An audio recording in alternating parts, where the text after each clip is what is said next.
Damn, I have a burp that it's just like not coming up, bro. You know when you like got a burp, you just feel that bitch sitting in your chest. Oh, there you go, bro. Like I was waiting for that shit, man. I needed the relief. It's like when you gotta sneeze. It's like when you gotta sneeze and then you can't sneeze. You know what I'm saying? What's good, chat? What's up? What's good? What's popping? How you doing? You good? You bueno? You and your vatos chilling? I have a lot of stories to tell y'all motherfuckers, bro. I got so much shit happen. It was a lot of fun though. Hey, it was a lot of fun. It was a lot of fun. It was a lot of fun.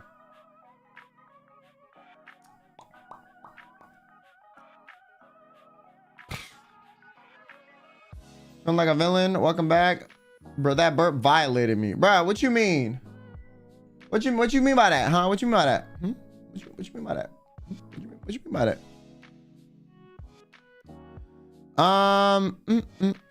Anyways, Luna, thank you so much for the 5 gifted. Thank you. K Diva, thanks to the 2 months. Welcome back, Quinn. Thank you. And Plum, thanks to the 2 months as well. Well, how the fuck we already at 2 months? I didn't even debut. Do y'all motherfuckers subscribe before I debut? Y'all were early. Also, Milk Taste donation. I'm gonna replay it because wait, are alerts muted when yeah, they are actually. Happy April, Quinn, and welcome back. We're so back, bites. I'm glad you had fun. Totally not jealous of all the pictures you took. IT should have been me. Guess I'm not missing out that much with you throwing peace signs left and right. Yo, shut up, bro. Okay, what the fuck else you want me to do? What the fuck else you want me to do, bruh? What the fuck else you want me to do?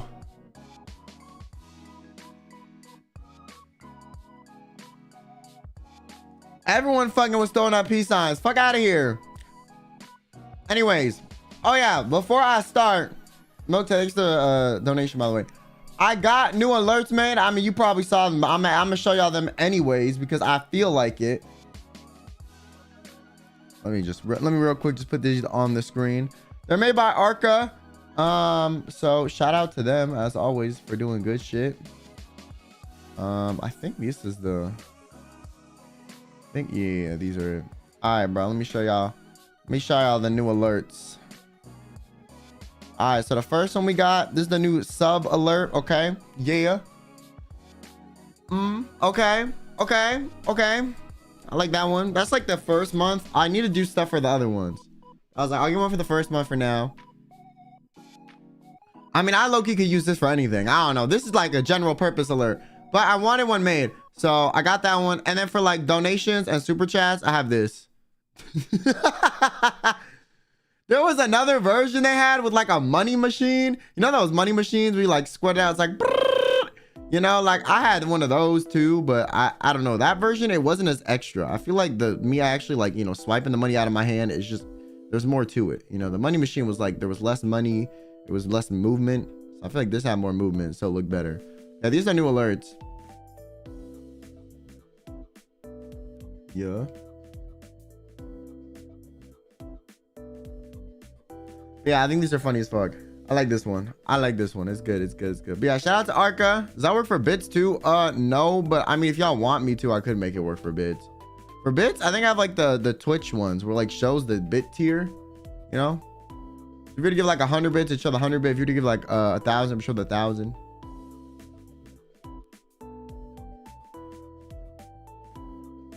Yeah, that's what happened with that. So shout out to those. Yeah, did y'all motherfuckers miss me? Probably not. You know, y'all no parasocial. Yo, I met a lot of you guys. Actually, I did meet a lot of you guys, which was very like surprising, I guess. I really thought I was gonna like show up and like no one would recognize me and I'd just be like, you know, vibing with the homies. But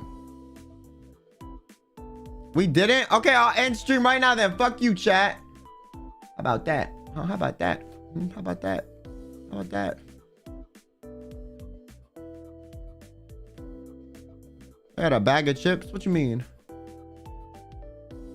Where was the last Weebcon? I think they were both at the same place. I don't know. This one was in Dallas. Yeah. This one was in Dallas. So I flew there. You know, let me just get into the stories. Story time with Quinn. Lon, thanks for the gifted. Thank you. Let me also pull up Twitter so I can like cross-reference this with some pictures, bro.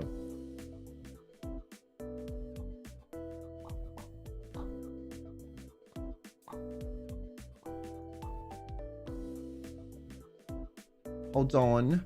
Uno momento.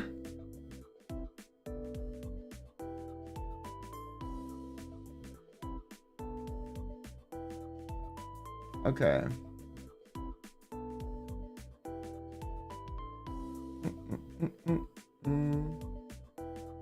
All right. Are you ready? Oh, fuck. Wait, I just realized. Bro, all my notes for this are on my phone. Oh, shit. Hold on. Thank God I have an Apple device for a computer, too. Let me just pull them bitches up. Bruh.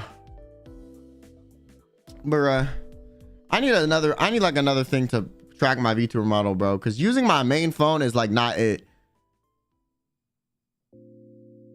Where's the notes at? Oh, here it is.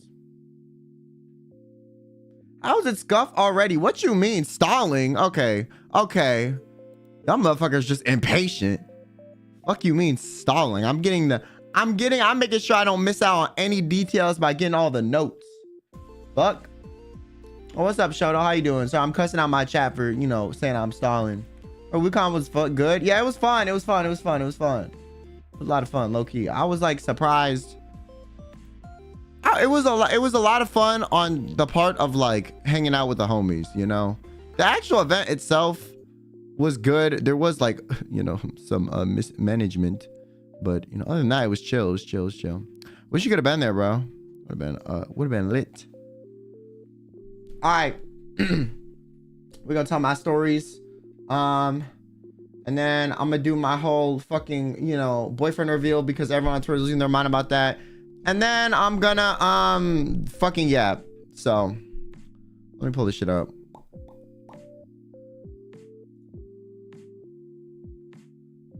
Come to LA, it's on site, bro. Don't say on site. That means you're gonna like stab me or something. What the fuck? It's on site is crazy. Yo, anything else is crazy, bro. Anything else on site is insane. What the fuck? I'm too tired from traveling. I go to Korea soon. Oh shit. I've never been to Korea. All right. It's just time for story time with Quinn. Okay. Yes, I know the greatest thing of all time happening right now. Anyways, so basically, as y'all may have known or may not have fucking known, I went to Weebcon in Dallas, Texas, Dallas-Fort Worth area, you know, in the yeehaw land of Tejas, okay? And so basically, originally I was going to go by myself. Well, I wasn't going to go originally, but then I found out that the homie Rain and Sleepy were going, and then like 5 Up too, and I was like, oh shit, y'all, 3 of y'all going? Like, okay. So I ended up going because I'm really close with all of them, and I was like, yeah, I'd love to hang out and, you know, chill vibe. And then it was gonna be my first ever con where like I was able to actually like walk up and meet you guys, right? I wasn't like an official guest or anything, but being able to like walk up and, you know, like, I don't know, say hi and all that shit was very, it was very nice. It was very nice. I want to say one thing before I start. Oh my God, bro. Y'all, okay, my fans are some of the chillest fans ever. Like, okay, my viewers are so chill, all right? Because listen, I have heard horror stories about other people's viewers, and you guys just walked up, said hi, and kind of fucked off, which was great. That's exactly what you should do at these things, okay? Don't follow no one. Don't stalk them for like, you know, hours around the con. Don't make up lies and pretend like you know people that know them and to hang out with them. Like, you know, you guys were not weird. You just walked up and said hi. What did you expect? Crazy people? I mean, there's always a bunch of crazies in every streaming chat, you know. I didn't know there was going to be like significantly less in mine than others, you know. So I was very surprised in a good way that you guys were pretty fucking normal. So keep that shit up, okay? Because if y'all start acting weird, I'm going to just stop going to these things, all right? You know, Be honest with you. There's no point in me going if y'all gonna walk up and be like, I don't know, bugging the fuck out or acting like, belligerent. So, yeah. Y'all were normal, okay? Some people, though, there were some stories. A lot of fans aren't that weird. Yeah, true. I think it just depends on what type of audience you have. Like, I don't know. There were some, like I said, there were some things that definitely happened, and I was like, damn, I'm glad that's not my viewer, So pretty much on the way there, okay, I was originally gonna go by myself. I found out, Sleepy, Rain, and 5UP were going, and I was like, okay, I'll go. And then I looked at how expensive the hotel was, and I was like, I'm looking a little bit poor recently. The finances are not financing, so like, let me try to see if I could potentially, find someone to split the cost with. You know what I'm saying? Like, I'm not trying to pay this full amount. Like, let me see if I can find someone to like, pay for half of it, right? And fucking, oh shit, I just fucking deleted my friend's message. So you hate me. Okay, Johnny, shut the fuck up. Let me VIP you, hold on. Is that actually you? Yo, can you message me on like Discord so I know that's actually you? I meant to time someone else out, bro, type shit, but my fault. But yeah, no, I needed, okay, it's actually him, he DM'd me. That was so immediate.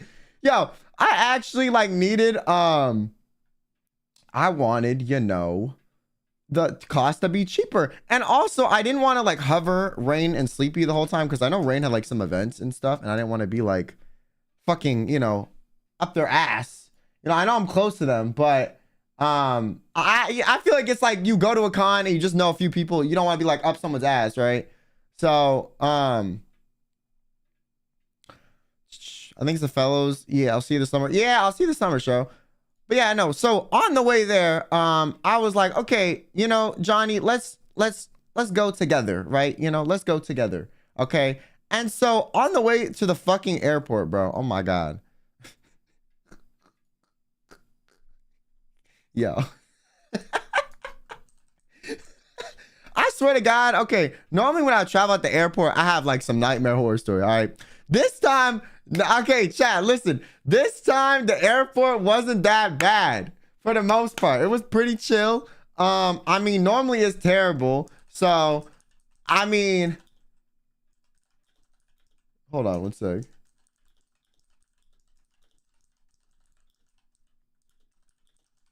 So when I was there on the airport, I don't know why people do this. I don't know why. I have a question, chat. Okay. Have you ever once in your life been like, yo, let's talk to someone on the phone in public while I'm taking a shit? Have you ever thought of that? Press 1 if you've thought of potentially doing that before. Press 2 if you haven't. Because, I just need like a gauge. Because I feel like I've encountered this a lot. Okay, not the fact that there's any ones in this chat is disappointing as fuck. I'm not gonna lie. If you typed 1, rethink everything. Okay, listen, I understand if you're at your own house and you talk to like someone you're really close to while pooping a little bit or while peeing, fine. But in public, now, for those people that press 1, I got a follow-up question. Would you fucking talk to somebody in the airport bathroom on the phone while you're taking a shit and also put it on speaker so that like the rest of the bathroom can hear the person you're talking to, and the person you're talking to can hear the intricacies of your farts and maybe the fucking exact sounds and duration of the farts of your neighbor in the stall, okay, of your stall neighbor? Would you ever do that if you were to at least, if you were to go to the bottom, and talk to someone while taking a shit in public? Would you go even lower to hell and do that? I think personally, most normal people would not. However, I have encountered this like 5 times, okay, in my life. Now, this time it was very interesting because when I went into the bathroom, okay, when I was in the bathroom, I walked in to go in there, I heard, so I do not like to piss in like urinals, okay, especially in public. I can't do it. I don't like doing it. I don't like the fact that someone could just look over at me while I'm taking a piss. If someone like, fucking coughs next to me while I'm peeing in the urinal, like suddenly I'm just like, my flow is dead. Like I can't do it. So I normally go to the stall and just piss if it's available, right? If I have no other option, I'll go to the urinal, okay? So I was waiting for the stall. This bathroom had like 2 sides to it. So one side had stalls and urinals, another side had stall and urinals, and then like the middle portion of the connecting wall was like sinks, okay? So it was like right wall, stalls and shit, left wall, stalls and shit, middle wall that was connecting both sections, sinks. And so on the right side, I walk in and I hear this guy like, no, but it's not like that. What is the proof? What do you mean? You saw nothing. Why are you pulling this up like this means anything? So I witnessed a man cussing someone out like in some like petty domestic argument over the phone. And I was like, I wonder what the fuck he's talking about. None of the stalls were open. So my nosy ass just sat there and listened, because why the fuck not? Keep in mind, he was taking a shit while arguing. And I kind of deciphered the conversation a little bit. He was taking a dump while possibly getting dumped by his girlfriend. Okay, shit was bizarre. I don't know how you can take 2 L's at the same time. But you know, and he did it in public and I heard it. So that's 3 L's. Okay, he was taking a dump, getting dumped, and getting dumped on by my fucking hater ass from behind the stall. Okay, it was bizarre. And I narrowed it down to the fact that I think the guy, right? I think the guy was getting accused by the girlfriend of cheating, because from the conversation, it was basically him saying like, that means nothing. What are you talking about with this thing? That's my friend. Like, it was very defensive about like specific situations and people. And I kind of like deciphered from it that he was definitely getting caught cheating or like accused of cheating. I don't know if he actually cheated. You know, unfortunately, it wasn't on speakerphone, so I couldn't hear what she was saying. I kind of wish it was, but I heard him like saying like, that's fucking dumb. No, you know, Christine, it's not like that. Why are you always like this? Why you always accuse me of everything? Like, it was very like, they have argued about him cheating before, or he's been accused of cheating before. Now, personally, I've had friends that have been in relationships where they have not cheated on the girl, and they were just getting accused of cheating left and right, okay? My best friend at one point, his girlfriend thought me and him were dating. That's how paranoid she was. So I don't know who was in the wrong, okay? I have no idea who the fuck was in the wrong, right? But either way, it was a very heated debate, and I was sitting there like, damn, it's like my friend and his girl back when they were still together. So then on the other side of the bathroom, right? That was on the right side. On the left side, I go in, and there's some dude like on the phone. I don't know if he was talking to a girl too. Okay, I don't know what it is with, what is it with these, you know, these men and talking to like, you know, their potential girlfriend, love interest, or female on the phone while taking a shit in public airport bathrooms. Is that like an archetype I need to investigate? Is this becoming a common occurrence? I don't fucking understand. So on the other side, this person actually had their phone on speaker, so I could hear the girl talking and I could hear him talking. And this was like a very normal conversation.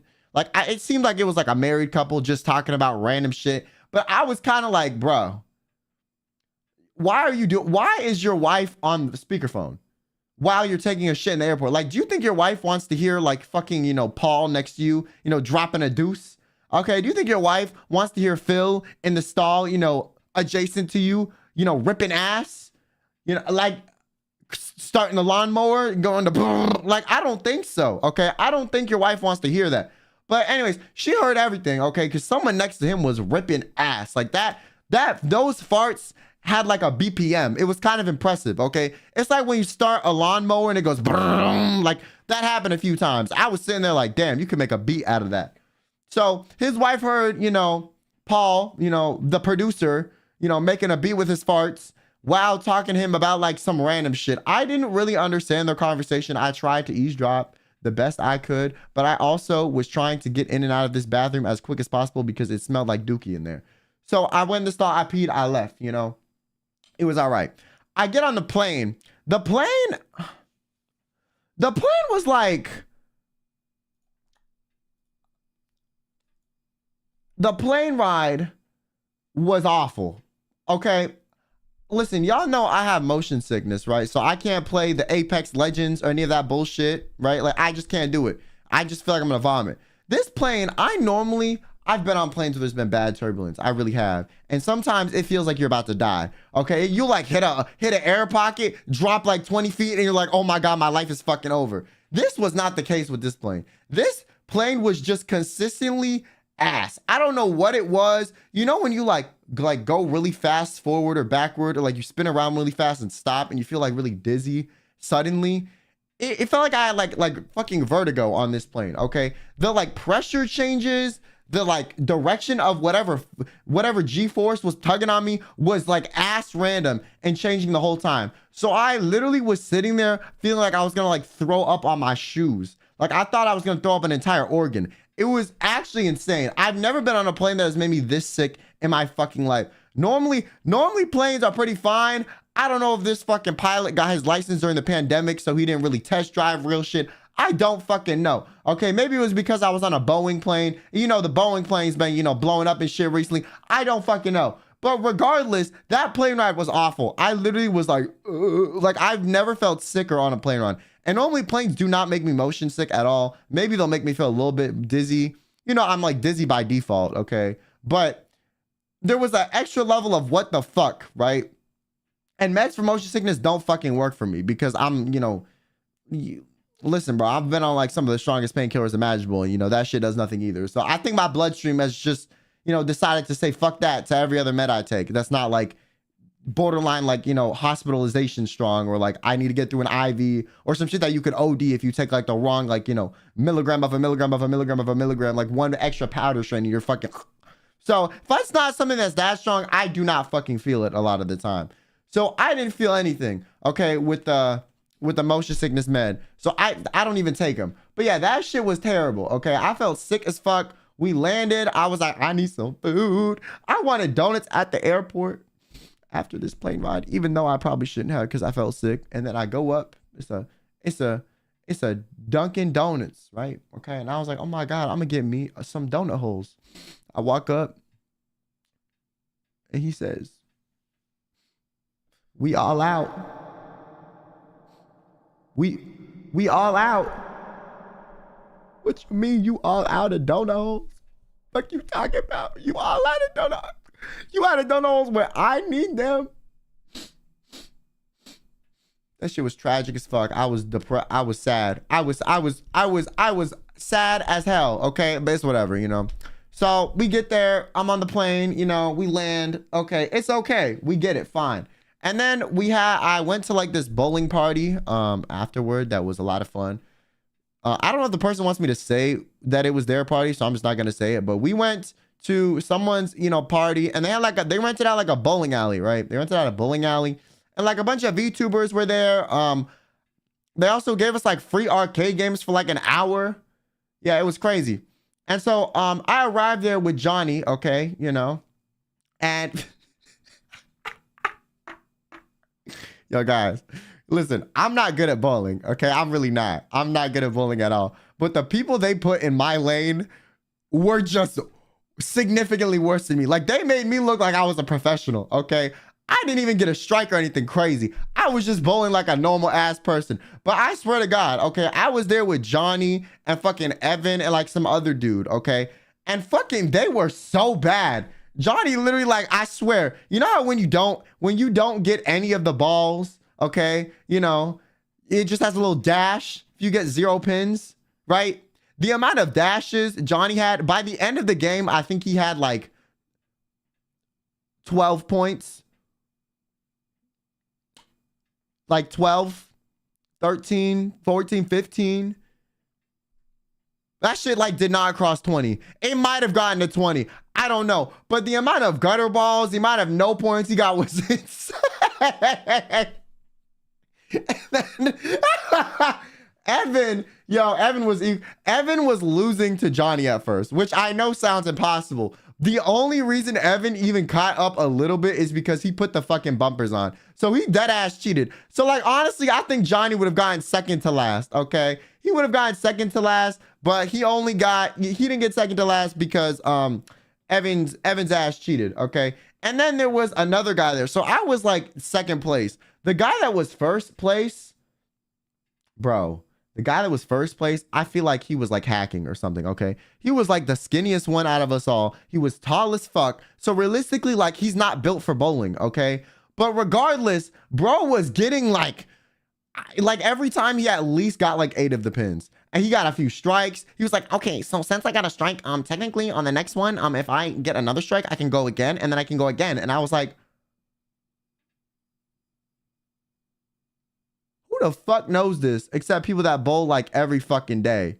So he beat the fuck out of us. Okay, we were cooked. All right, he beat the fuck out of us, and then the whole time Johnny kept being like, oh no. Johnny's British, by the way, for like those of you that don't know. He was like, oh, I can't do this anymore. I need to put my shoes on. I don't like these shoes. Like he was acting like if he got seen or caught dead in these bowling shoes, it would be the end of his life. Like he was so like, oh, these look so horrid. Like I can't wear them. Like he like bowling shoes, bro. Who the fuck looks at your feet in a bowling alley? First of all, it's dark as shit. And second of all, everyone was wearing bowling shoes. But he was so insecure about wearing, these bowling shoes.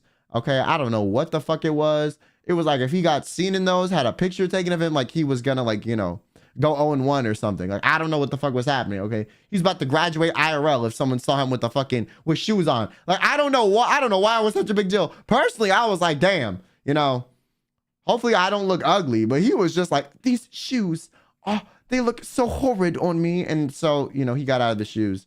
And yeah, Johnny didn't know anyone there, so I was trying to introduce him to people, but to be honest, I was kind of like, I didn't really know like half the people there either. Okay, also I feel like whenever I go to like VTuber things, I have this weird issue. Y'all know I just show my face and post it. Like I do not give a fuck. Okay, my face has been on the internet since before I was a VTuber, right? So I don't care if people know what I look like, but everyone else that's a VTuber likes the anonymity that it gives you, or like likes being anonymous. So I'll go to these events and I'll have people like look at me from across the room, make eye contact 3 times. And I'm like, in my mind, I'm like, who the fuck is that? Oh my God, who the fuck? Or do they know who I am? Yo, am I gonna have to like pull a name out of my ass? I gotta start listening to the voice. I gotta listen to the voice. If I don't listen to the voice, I'm not gonna know who the person is. Yo, if I ask them who they are, it's just rude as fuck. What if I don't recognize them? What if they have a different voice off stream? It's literally like everyone knows who the fuck I am, and I know who literally fucking no one is. So I'm literally having people walk up to me and like say hi, and in the back of my mind, I'm like, who the fuck are you? Like, I have no actual clue. Like, I am like astounded. Like, I am dumbfounded. I am the dumbest person in the room. I don't know any of these motherfuckers. And I have never been to one of these events with VTubers in real life before. So, except for like TwitchCon. And in TwitchCon, I only really met like Yuzu, Numi, and like Bao and like Show. That was it. Everyone else, I didn't really meet. So, it's like, I didn't really know who any of these people were. And so, everyone kept walking up to me and like saying hi. And I was like, but a lot of them didn't introduce themselves. And I was like, bro, if you don't introduce yourselves, like, I have no idea who the fuck you are. So I just had to pretend like I knew who some of these people were, or like play it off like, oh yeah, good to see you, haha. And then in the back of my mind, I was like, who the fuck was, like, who was that? It's not even like an ego thing. Like, I probably would, guarantee if they wore name tags, I would probably recognize half of them, okay? I'm not as in tune with the indie scene as a lot of people are that have been indies for a while. But like, I guarantee like 50% of them, I would have at least heard of their name or know who they are, right? But the thing is, like, on stream, a lot of people are more energetic. Their voice is like more like has more power behind it because they're projecting so that the audience can hear them. In real life, I'm just like, hey, what's up? How you doing? Like, I'm not as energetic unless I fucking know you and I'm super comfortable around you. So a lot of these people, their voices don't really match up either. Sometimes you're used to hearing them through a certain microphone. Some mic profiles make your voice sound very different. Not like crazy different, but like different enough to where if they said something and they didn't have like streamer mode on with the way they talked, I would not recognize them by their voice. So I had no fucking clue. I was waiting for Sleepy and Rain to show up to this thing because I was like, I don't know any of these people. A lot of them know me. I was very confused. The only person there that I knew was I knew Kami was there and he introduced himself. I knew Joel and who else? I think that was it. Those are the only people I knew. I knew Joel because I saw him at TwitchCon. Kami, I only knew because he introduced himself to me. And then everyone else, I was very confused. Oh, and eventually I saw some other people that were there too. I think I saw Nags, I saw Coefficient, and I think Chibi? Yeah. So eventually I got a few people in, but I didn't know who any of the, these were people that I already knew what they looked like, or they were with people who I knew what they looked like. So I was very confused with a lot of these people walking up to me. And in the back of my mind, I was like, oh shit, I was like, oh fuck. Yeah, I don't know what the fuck's happening. So I also saw Fifi too. But like everyone else, I was like, who? I was like, am I supposed to know who you are? I don't know who you are. I felt terrible. I felt guilty. Okay. I was like, what they looked like was not at this party. Like it was like the exact group of people that I've never fucking interacted with in person. They were all here. And then all the people I interacted with in person before were not here. So I was literally sitting there like, who the fuck are you? Who you is, who you be. I think I might know your ass, but I don't know your face. I was lost, bro. It was over. I was done. It was dead. I had no idea who half these motherfuckers were. I left that party, and I also have this unique problem called being stupid, where when people walk up to me and they introduce themselves and they say their name, I forget it like as soon as it comes out of their mouth. I don't know what it is, okay? My brain doesn't like turn on, hey, they're introducing themselves. You should remember this shit. So they'll come up to me and say something and like I like forget it as soon as it leaves their lips. It's awful, okay? It's terrible. Like if I don't already know who you are and you introduce yourself to me, I like won't remember like 90% of the time. It's so bad. It is so fucking bad. So I had some people like walk up to me and say hi like 5 times. And then the 5th time I remembered. Or I would like ask other people around me like, yo, who was that again? Like, I don't fucking remember. Like it's awful. It's not even like a who are you? You know, it's not even an ego thing. I just genuinely don't fucking remember. So bad. It's so bad. It's so bad in like this like fucking creator space.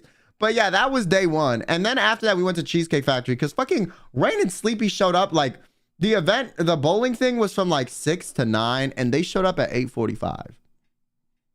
All my friends showed up at 8:45. I was like, fuck you motherfuckers, okay? You guys suck ass. You left me here for like an hour and 2 hours and 45 minutes, and then you show up at the last second.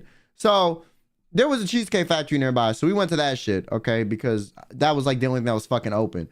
And it was open till like, what, 10? So we had like an hour. So we go there, and there were like... Sleepy, it was Sleepy, Rain, me, Johnny, I think Juniper was there. And then there were 2 other people that I like had not met before that were there. And I low-key, like, I don't know if I remember. I'm so sorry to those people. To those 2 people, I'm so sorry, okay? We're there. Oh, and 5 Up. Yeah, 5 was there too.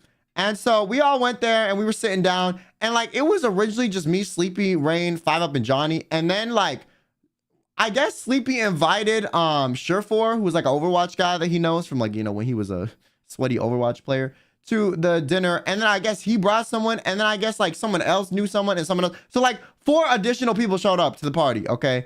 And then we get there and yo, Cheesecake Factory is some bullshit, bro. On the menu, they have the calories. Listen, personally, Cheesecake Factory, I think if you want to make more money, you should take the calories off the menu. How the fuck is every dish on their menu like 2,000 calories? Every dish, all the dishes. There's not one on the menu that was like not like 1,900 to 2,000 calories. Like that is the daily calorie intake of an average person, okay? That is the maximum amount of calories you need in a day in one entree. So then there was this fucking Skinnylicious menu, okay? It was like a little menu. It looked like a specialty menu. And fucking me and Rain were like having like a serious conversation about something, right? And then Johnny from across the table goes, oh my God, there's the Skinnylicious menu. I think I'm gonna order off the Skinnylicious menu. Like super loud. And then Sleepy just starts dying laughing because the way he just said Skinnylicious menu in the most posh British accent just did not sound correct. And then Sleepy's like, oh yeah, the Skinnylicious menu. Oh my God, yeah. I couldn't be caught dead ordering off of the normal menu. We have to stay skinny with the Skinnylicious menu. And I swear to God, the term Skinnylicious menu was said for the next hour and a half nonstop. It was like any time they could insert the word Skinnylicious into a sentence, they would, okay? Johnny was like, yes, I'm ordering the Skinnylicious burger off the Skinnylicious menu. Would you like to look at the Skinnylicious menu?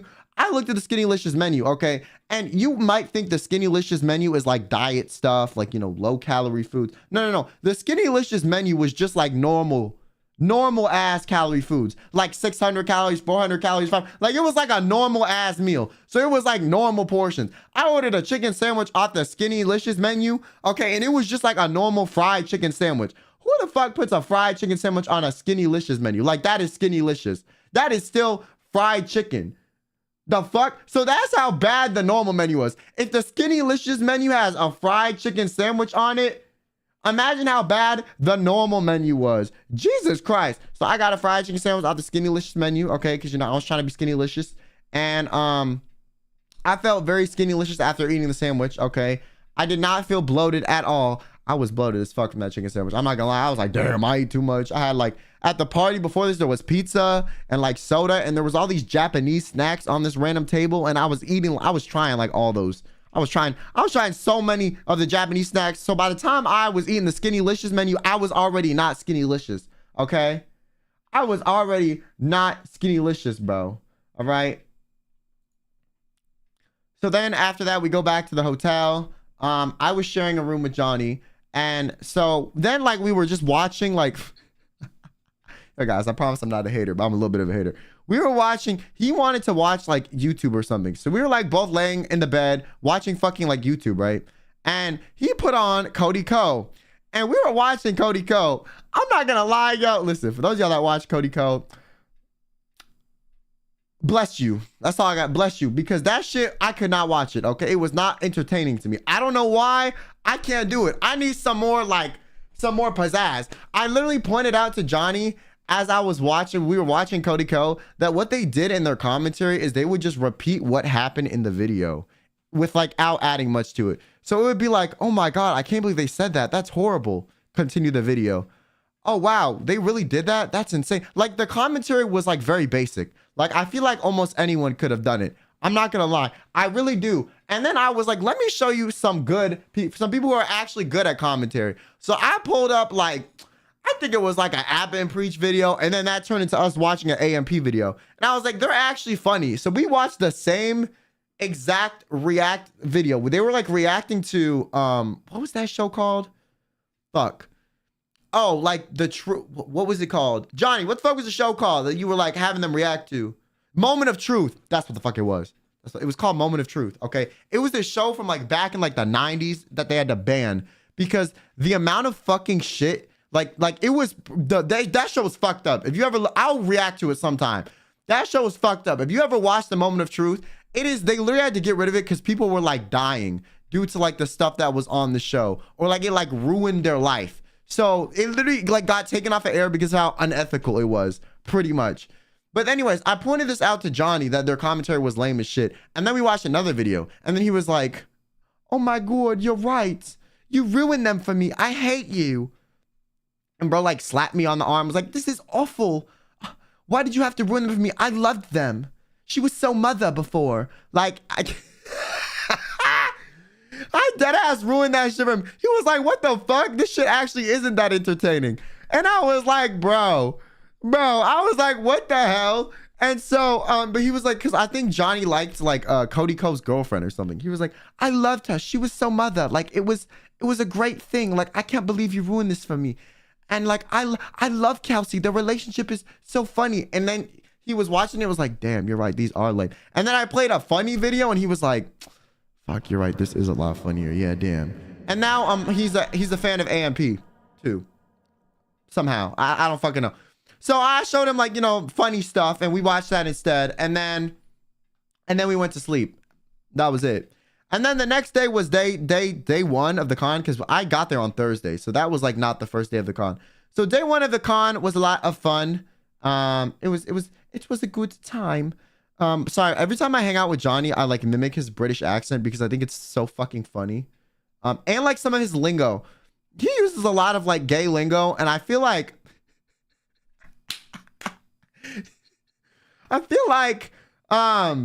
because of that, when I'm around him, I just start using it too. And like I started saying, that's so mother of you. Like I was like, it's so mother, just because he says like it's so like that, like she's so mother so much, right? So that's why fucking Yuzu on Twitter was like, was it mother? Because like I kept doing that. Because I thought it was so fucking funny. And I started saying it more than him just to piss him off. And it worked. Okay. He's very pressed about it. He's like, you say it more than me. Stop. You're using it so wrong. That's not how you would say it was so mother. Like you just said that about everything. And I was like, exactly, bro. Exactly. Anyways, on the way, oh my God, I forgot about the Uber. Okay. Johnny, can I talk about the French thing in the Uber? You made me sound more fruity than I am. No, the fuck I'm not. No, the fuck I'm not. So we were in an Uber, right? On the way back from Cheesecake Factory. This is before we ended up getting into the car. So we were in this Uber, okay? Keep in mind, we were talking about like Ollie London somehow came up, and then like I guess he has some friend that like Johnny knows the Ollie London lore, all right? Then there was this lady called Frenchie Morgan or whatever that knew him, and he was like imitating her like French accent and like repeating stuff she said just to make us all laugh, right? Like it was just stupid stuff. Like there was like one time where she was like Ollie, it's gay, it disgusts me, like in like a French accent, right? So he was just like repeating this to us and like explaining why it was so funny, and we were all laughing our ass off. It was like me, Sleepy, Rain, and like him, and he was doing like this like French impression. And for all intents and purposes, okay, Johnny can do a very good French accent, right? Like homie sounds French when he does it. I don't know if it's because he's already British, so it has like a little bit of a buff, but he can do a very good French accent, right? And so we get out of the Uber, and when we get out of the Uber and we go into the hotel, Sleepy's like, Johnny, I think our Uber driver was French. And Johnny's face was like he turned into a fucking tomato. Okay, his hex code was red as fuck. I have never seen him more embarrassed in my fucking life. He was like, oh fuck, I fucked up. He was like, shit, bitch. And Sleepy was like, yeah, when we got into the Uber, he had like kind of a French accent, right? And he was speaking loudly. And then once you started doing the French impression, when we got back to the hotel, he very quietly mumbled like, have a good day, instead of saying it confidently. Like literally, because Johnny did the accent in the car, the dude was like scared to speak up. And so he he said it under his breath. And I was like, damn. I was like, that is crazy. I felt kind of bad for the Uber driver, you know? I feel so bad. And then me, Sleepy, and Rain were just laughing at him for the next fucking 10 minutes because of him like doing this and not fucking realizing it, right? We were like them. And so I felt bad. So I tipped him extra. Or Sleepy tipped him extra. Whoever the fuck did the Uber tipped him extra because we felt kind of bad. It was so fucking funny how like embarrassed he was, right? Oh, Sleepy tipped him extra. So then next day, we please, I'm on your floor for your attempt at a British accent. I know my British accent is so bad, and Johnny likes to point that out all the time that I'm fucking bad at it. And you know what? I don't care. It makes it more funny for me. Okay. And so the next day was day one. And so that's where the boop boop boop boop boop boop boop. Let me put that. Let me pull up Twitter. Hold on. Un momento. So yeah, on Twitter, like every day I was there, I would just post a picture of what I was wearing so people could find me. Actually, the first day I didn't fucking do that. My fault. The first day I didn't fucking do that, but I did meet some of you guys. So, let me go to this.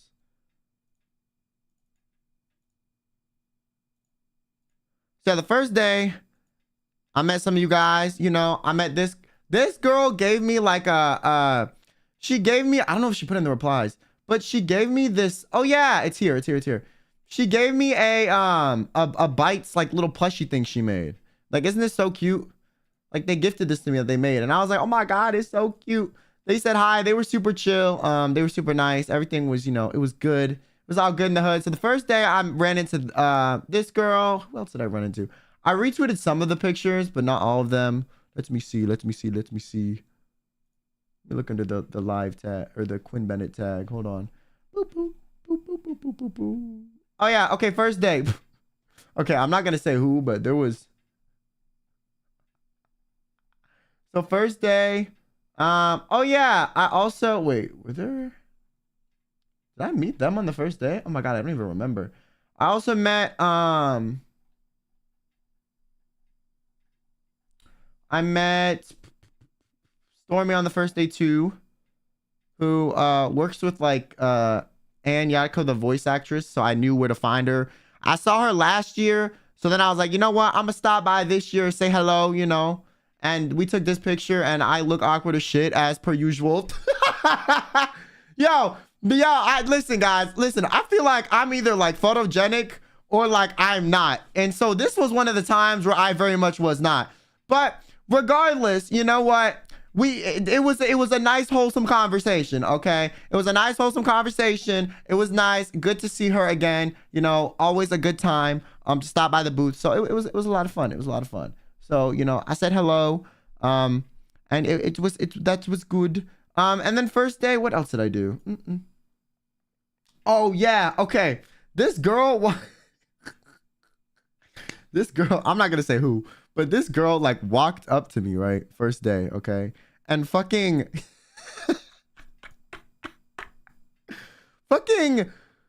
hugged me, right? So I was waiting in line for my badges, and the line for the badges was so fucking long. Yo, Lindsay, thanks for the 10 gifted. Thank you. The line for the badges was so fucking long, right? Like it was long as shit. Okay, it was really fucking long. I don't know why it was so long, but it was really fucking long. And so while in the line, I ran into a viewer of mine. They were super sweet. They were like, hello, you know, how are you? Da da da da. And fucking and then they so you know how I said like I don't know how I feel about hugs. You know what? I realized in person I'm too nice. So I was like anyone could hug me at that point, okay? I was giving everyone a hug. Real shit. Like, you know what? I was giving everyone a hug. So you're welcome to everyone, okay? But this person gave me a hug and they were like their face was like about where like my arm and shoulder connected to my body, right? And so what they did is they hugged me and they got lipstick all over my white shirt. they got lipstick all over my white shirt, bro. And this was the beginning of the day. Now I was like, fuck. Now I gotta walk around with a stain on my shirt all fucking day, right? Like all fucking day.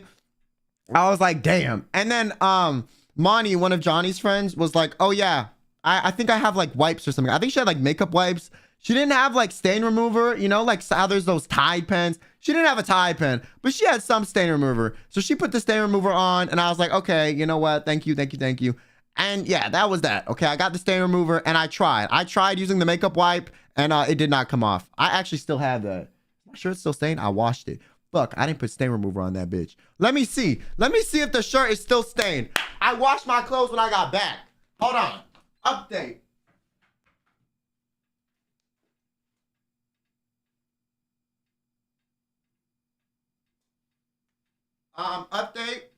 Update. The shirt is still stained. The shirt is still fucking stained. Fuck! Okay, so I gotta use some stain remover. Okay, yeah, it's still stained. This was my favorite. This is my favorite t-shirt that's like not a t-shirt, you know? Like, it doesn't have like some random logo on it. It's just a nice plain shirt. This is my favorite one. And now it has a red lipstick stain on it. So, you know, maybe for once it will look like I'm able to attract attention of the preferred sex, okay? Maybe it'll look like I have bitches for once. But no, that wasn't the case. So my shirt is stained now. I was like, fuck. But you know what? It's okay. You know, shit happens. I was just glad to say hello to the person. And then I think with people that posted pictures, I think that was it for that day. But yeah, I was walking around the con, going in the artist alley, just kind of fucking around, you know, having a good time. Nothing like too crazy. Just got here. Did someone kiss him? No, they kissed my shirt. Yeah, I guess. I don't know if it was an accident. Maybe they were trying to go for, yo, Sleepy was like, yo, bro, they were trying to go for a sniff. He was like, they were trying to get a whiff, bro. They were trying to get a whiff. I was like, damn. I was like, what the fuck? They were trying to get a whiff. It's crazy. So, you know, maybe they were trying to get a whiff. I don't fucking know. But yeah, that day I walked around, just said hello to people. It was a good time. I didn't post what I looked like, so I didn't have as many people walking up to me the first day.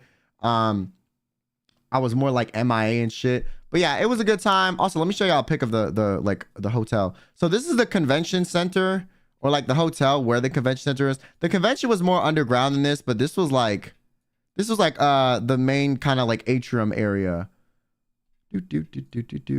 Fit. Hello? Transform? Where the fuck are you? Oh, yeah, okay.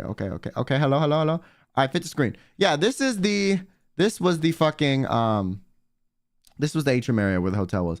It looks like, yo, I tweeted this. I don't know if you have Twitter or not, but I said it looks like the fucking Texas version of Rainforest Cafe in this bitch.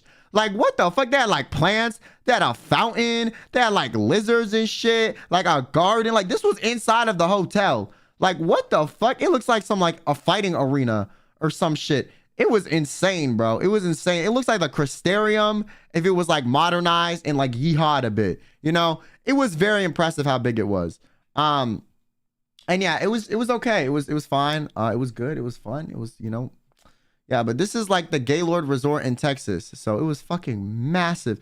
And my room was like one of the top rooms with a balcony. They upgraded my shit for free. Yo, I got there and they're like, hey, we're gonna give you an upgrade because of this. And I was like, okay. I think I had my mom book the hotel with my credit card. So I think she had my mom is like, she loves to save money, right?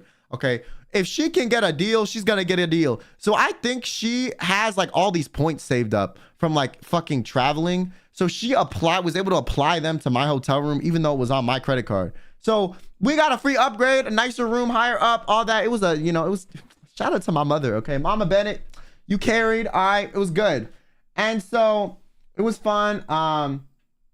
It was great. And then also on day one, I was waiting in the line to see Monarch or Amelie, because I knew she would be busy and she wouldn't have time to go to any of like the parties or events. And, you know, she's a very professional lady and not, you know, a degenerate like the rest of us who just fucking party in like random hotel rooms till 3 a.m. So, you know, we ended up going up to her and while in line, yo, this is the scariest thing someone asked me to do, okay? You know how I said I'm scared of people getting tattoos of me? Because like, what if I get canceled and then you hate me like a week later? So, of course, someone walks up to me and they didn't have a tattoo of me already, okay? They didn't already have one, but they had like this proposal, this proposition. I was like, oh shit, what do you want me to do, bro? What do you want me to do? And they were like, can you write in this notebook anything, draw anything, put your name, whatever, and I'm gonna get it tattooed on me. And I was like,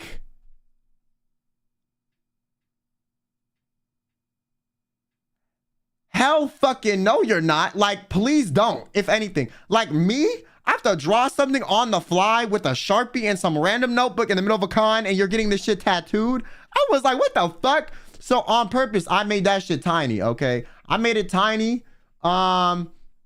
And they were like, just put your name or something. So I put my name, okay? And I tried I was in my calligraphy arc, okay? I don't even know how the fuck to spell calligraphy. But in that moment, I had a calligraphy pen, okay? I was watching a tutorial. I was making my own custom font. That's how much precision I was applying to this fucking signature, okay? I didn't even have a signature at that point. I was just writing my fucking name. I was trying so hard. And then they walk up to me and they showed me all these other tattoos of like stuff that they have had to, like, they have how they were like covered in tattoos of things that people have written in notebooks that they've gotten tattooed. And they walked up to me and they were like telling me that one of my friends from my old job, they had their lips or their like their lips or like a kiss from them like tattooed on their ass. Like literally tattooed on their fucking ass. They're like, yeah, I have this person's, you know, lips prints, you know, tattooed on my ass. I was like, what the fuck? On your ass is crazy. You got a VTuber tramp stamp? Like, what is happening? So they were just willing to get anything tattooed. I was kind of like, all right, if you want to do it, you know what? Shout out to you. If you love it, I love it, you know? Me personally, I'm not, I could never. But if you could, let's go. So I think what happened is like, they had someone like kiss like the notebook and then they like traced over it, I think. But yeah, they would just do this with kind of everyone. I don't think it's parasocial. I just think it's something they like to do, you know? I just think it's like a little quirky thing I like to do. But yeah, we were in line and like at first they didn't recognize me by my face, but then I said something really loud to like Johnny or something and they looked at me and they're like, are you from Hollywood? And I was like, allegedly. And then they were like, all right, now I need you to draw a unique design that I'm gonna get tattooed permanently on my body. And after that, my heart dropped to my ass. Okay, my heart dropped further down to my ass than the fucking ass tattoo they have was. Okay, it was in my feet. I felt so much pressure. you know, to like fucking make this look good. So it was a lot, but I managed. I did it. Whatever. It looked fine. You know, it looked fine. I think. I hope. But yeah, I said, you know, I literally said to them, yo, if I was like, I could get canceled tomorrow. So if I get canceled and this is on your body, please don't fucking hate me. And they were like, oh, I don't give a fuck. So they were chill. We had like a nice conversation about how they got into VTubers and all that. And then we kind of went on our ways. And then I went up to Monarch and I was like, what's good? How you doing? They're like, oh, what's up? And then, you know, I kind of fucked off afterward and we were just chilling. So it was chill. It was chill. That was the most unique fan experience I had though. Like the lipstick and the someone wanting me to write a tattoo for them on the spot was the scariest thing ever. Was Monarch mothering? Monarch was mothering. Yes. She was consummating and serving so much mother.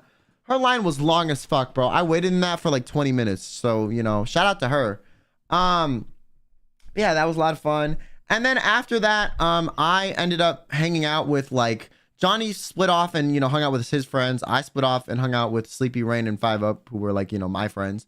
And so he was still walking on the con. I was hanging out with them. And we were just in the hotel room. And yo, guys, amigos, friends, I don't know what it was, but that room service pizza hit every fucking time, okay? Also, not only thanks for the membership. Toma, thanks for the 5 gifted. Thank you.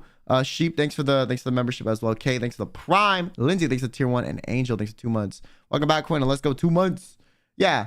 So, the room service pizza was so fucking good. Rain and Sleeping were just ordering room service for everything. I was like, you guys are dumb as fuck. But you know what? If you want to, you got that. But the room service pizza there was fire. I don't know why it was so good. Okay, that shit was amazing. Like I ate that shit. Me and 5 Up got a pizza. I think Sleepy got like he didn't get nachos. He got a quesadilla. Rain got like nachos or something. And they were eating. Sleepy was eating the quesadilla, and he was like, "Can I have a bite of the pizza? You can have one of my quesadillas." And you know, if someone offers you their food and asks for a bite of your food, that means their food is fucking ass, okay? No one ever offers their food in exchange for your food if their food is not ass, okay? So I was like, fuck no, I'm not having one of your quesadillas, okay? I know that shit is ass, all right? That is not a quesadilla. That is a quesadilla, okay? So that shit was definitely not made correct.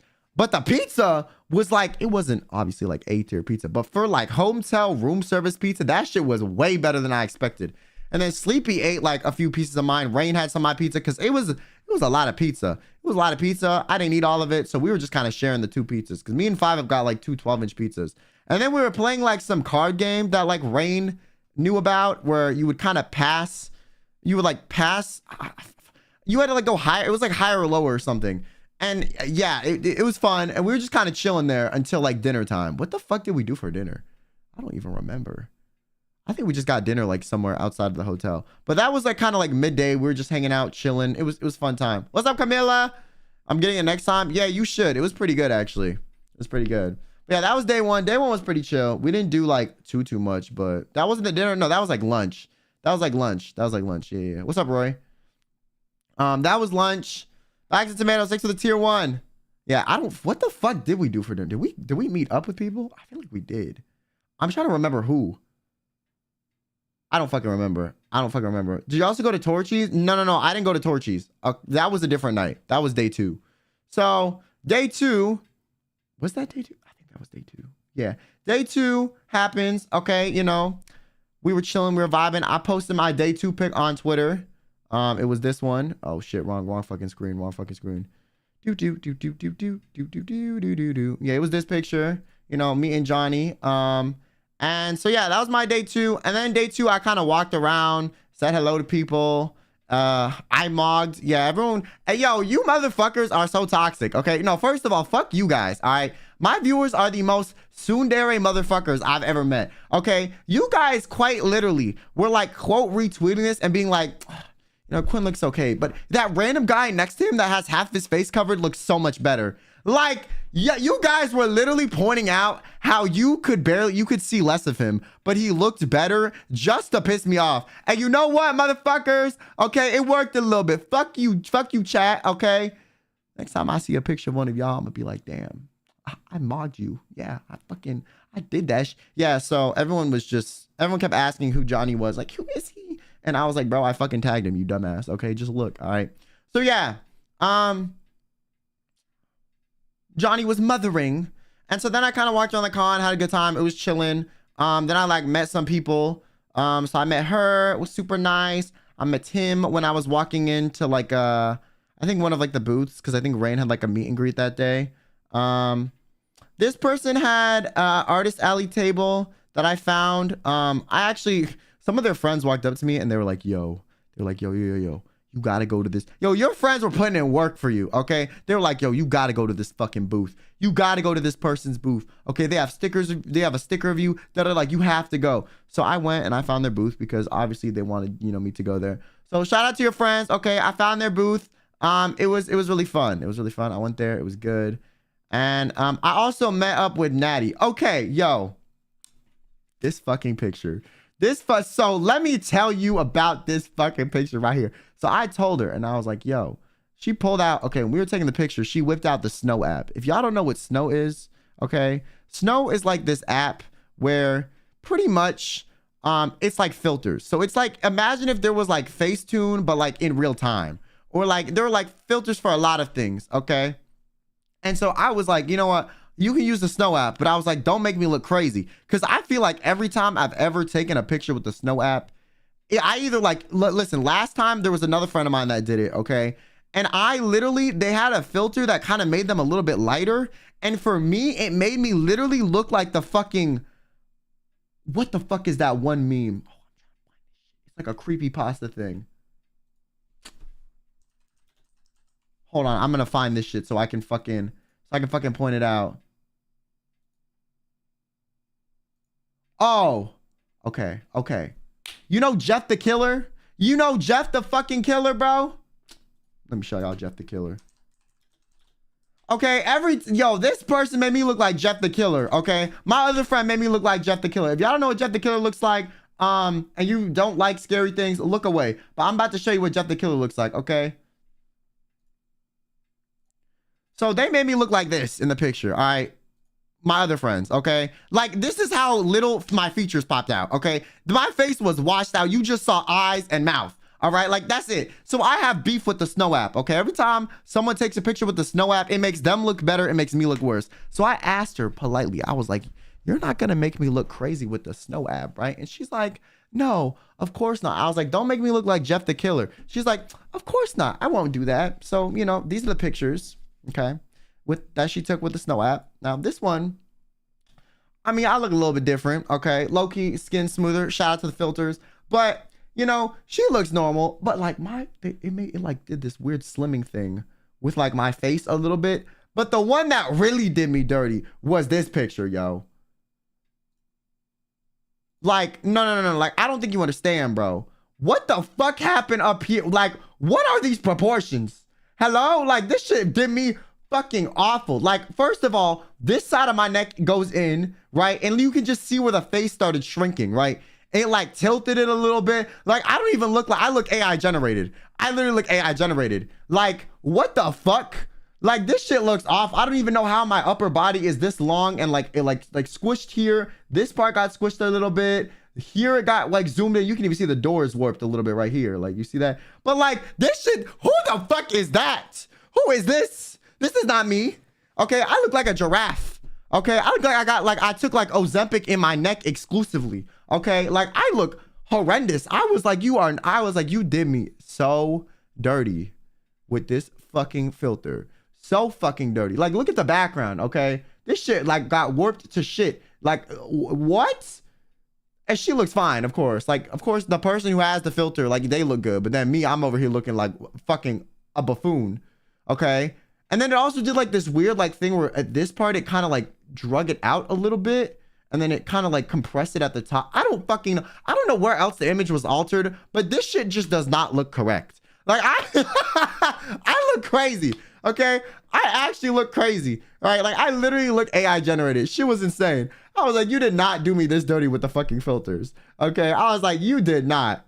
And then there are other pictures that were chill. So I met like this person and they said, PS, I I didn't get to say this, but you're hella more attractive in person. See that? Someone's nice to me, chat. See, look, see, chat. See how hard it is, how easy it is to just be nice instead of saying I look like a fucking like a golem, or saying that like a person who's not even really in the picture mocked me and you can only see like their eye and it's my full face. Like, fuck out of here, okay?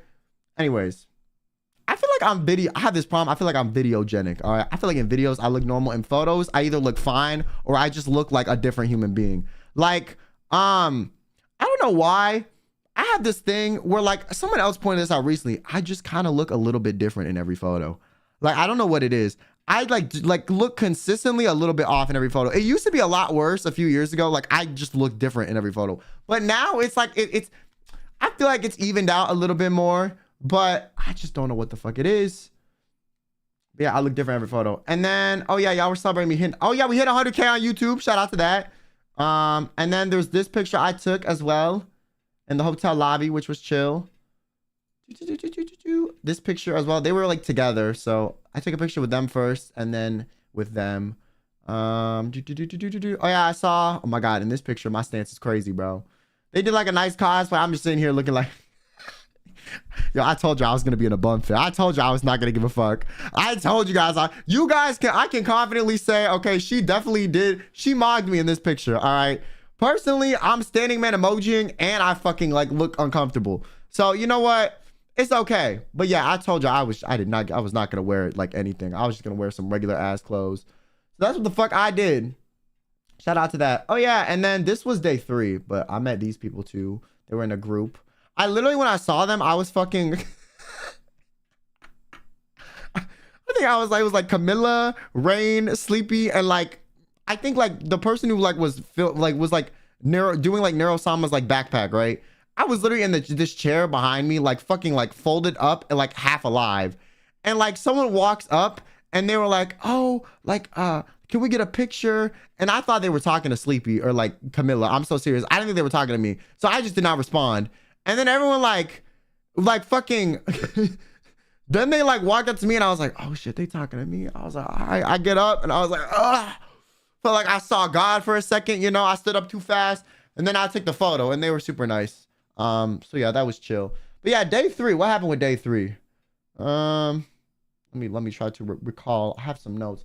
Day 3 was I think it was day 2 was the day where day 2 was the day where we had the dinner. So after that, there was like a Gamer Subs dinner that I went to and they rented out like a whole steakhouse. So some of us went to the Gamer Subs dinner and some of us went to,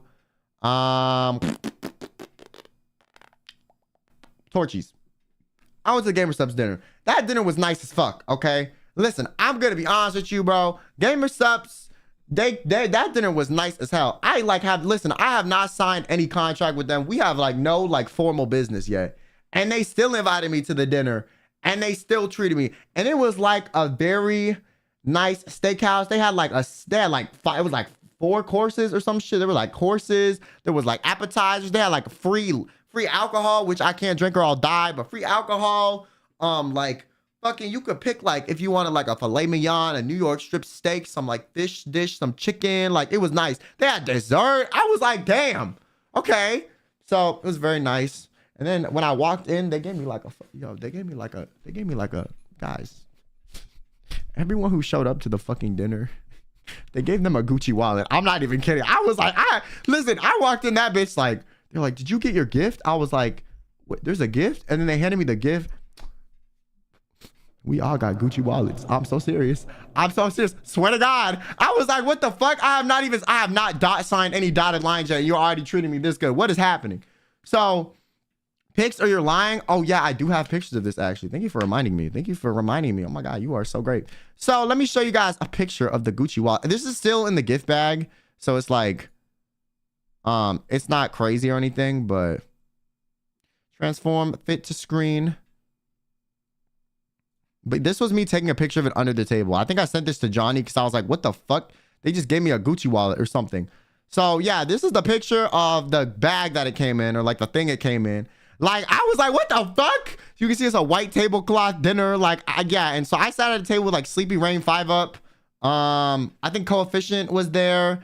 Who else? Like at my table immediately. Oh, Sure 4. And then like after dinner, there was like Camilla and like a bunch of other people that like I knew as well, right? I think me, Camilla, Rain, Sleepy, Five, but we walked to dinner together because we met up beforehand. And so it was super chill. Camilla is so nice. Oh my God. I have never met her before, but I already, you know, we're already homies. Okay. She was so chill. She was like just talking to me about, you know, being super sweet, giving me advice, you know, being like congrats on the debut. She was super, super nice. So yeah, make sure to show Camilla some love. She was super, super sweet to me for no fucking reason. Like realistically, like a little too nice, you know? So yeah, it was a lot of fun speaking with her. And yeah, at that day we were we went to the dinner. It was fun. The dinner was nice. Okay, I'm gonna be honest. I'm glad I didn't go. You just said I had the option to go to Torchy's or the dinner. Listen, I picked the dinner and I made the right call. Okay, I got a free Gucci wallet. It's crazy. A free Gucci wallet. Okay, and it's like it wasn't even a cheap one. 5UP is like a fashion guru. Okay, 5UP is a fashion guru. I keep telling him to fix me. Okay, because my fashion sense is non-existent.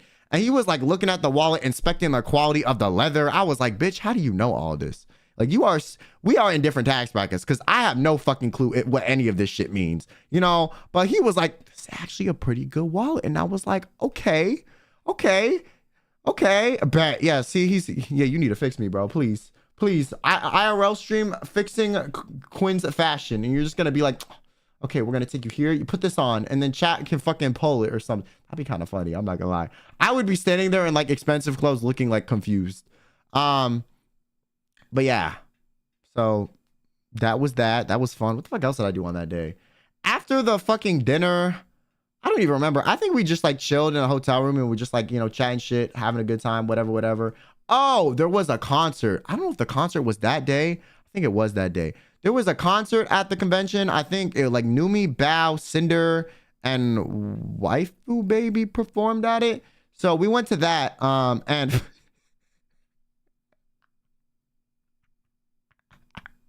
so the Ulan one. So Johnny, okay, listen, the reason Johnny went to this shit was because of me, right? Because I invited him. I was like, yeah, you should come. He was like, he agreed like the day of, right?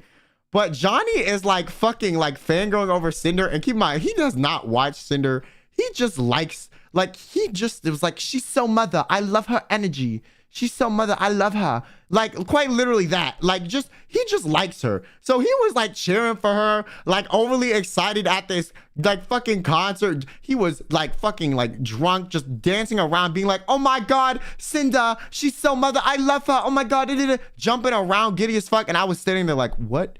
How the fuck do you have this amount of energy? Like, bro had more energy at this one concert than I've had for like the past week combined. Okay, like it was insane.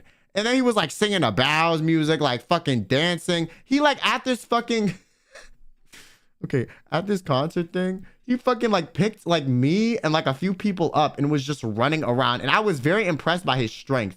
Like shit actually made no fucking sense. Like he had some crazy strength. Okay, just picked me up, picked all these people up, and was just like running around like a fucking like crackhead. And then fucking, so I don't know how this came up, but someone said that Sleepy looked like fucking someone said that Sleepy looked like Josh Hutcherson. So from being like, while being drunk as fuck, Johnny took a picture with him and was like, I just met Josh Hutcherson, and fucking took a picture of Sleepy at this fucking concert. And he was like, bro, I fucking hate you. And like, and before anyone like even knew it was happening, he posted it on Twitter. And so this is literally like fucking just this fucking picture of Sleepy, just like bruh, like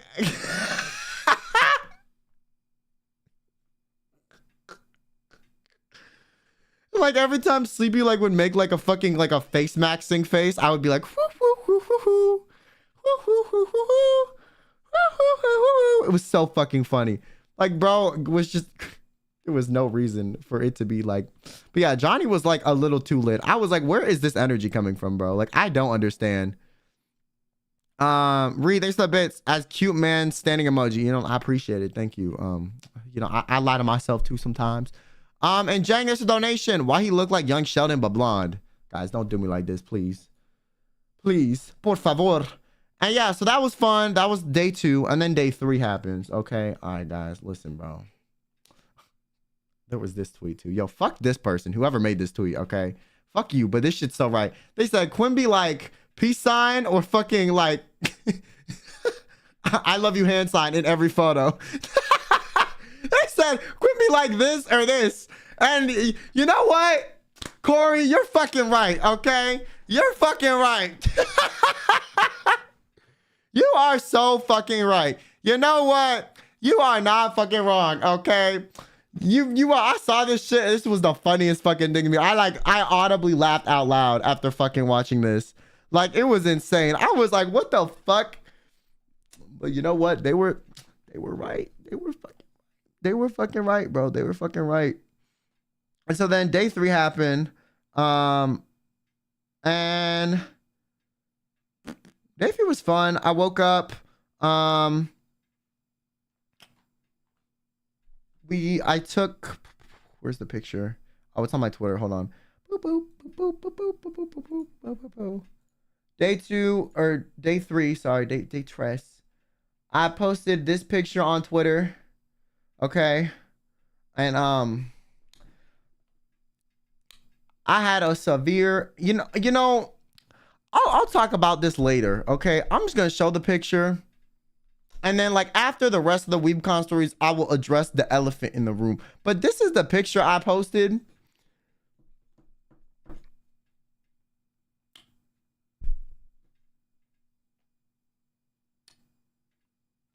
Some might call me a little bit dumb, a little bit underdeveloped in the brain. I do have brain damage. So you know what? It's okay. I will address this later. But this picture was taken. Then, then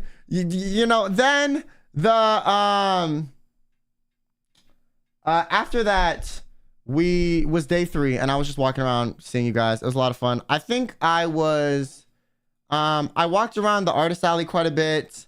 Day 3 I was stopped, I think, the most.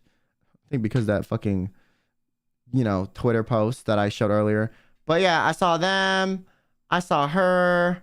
Y'all motherfuckers did an edit of this because you guys are, deprived. And it was fun. It was fun. Day 3 was fun.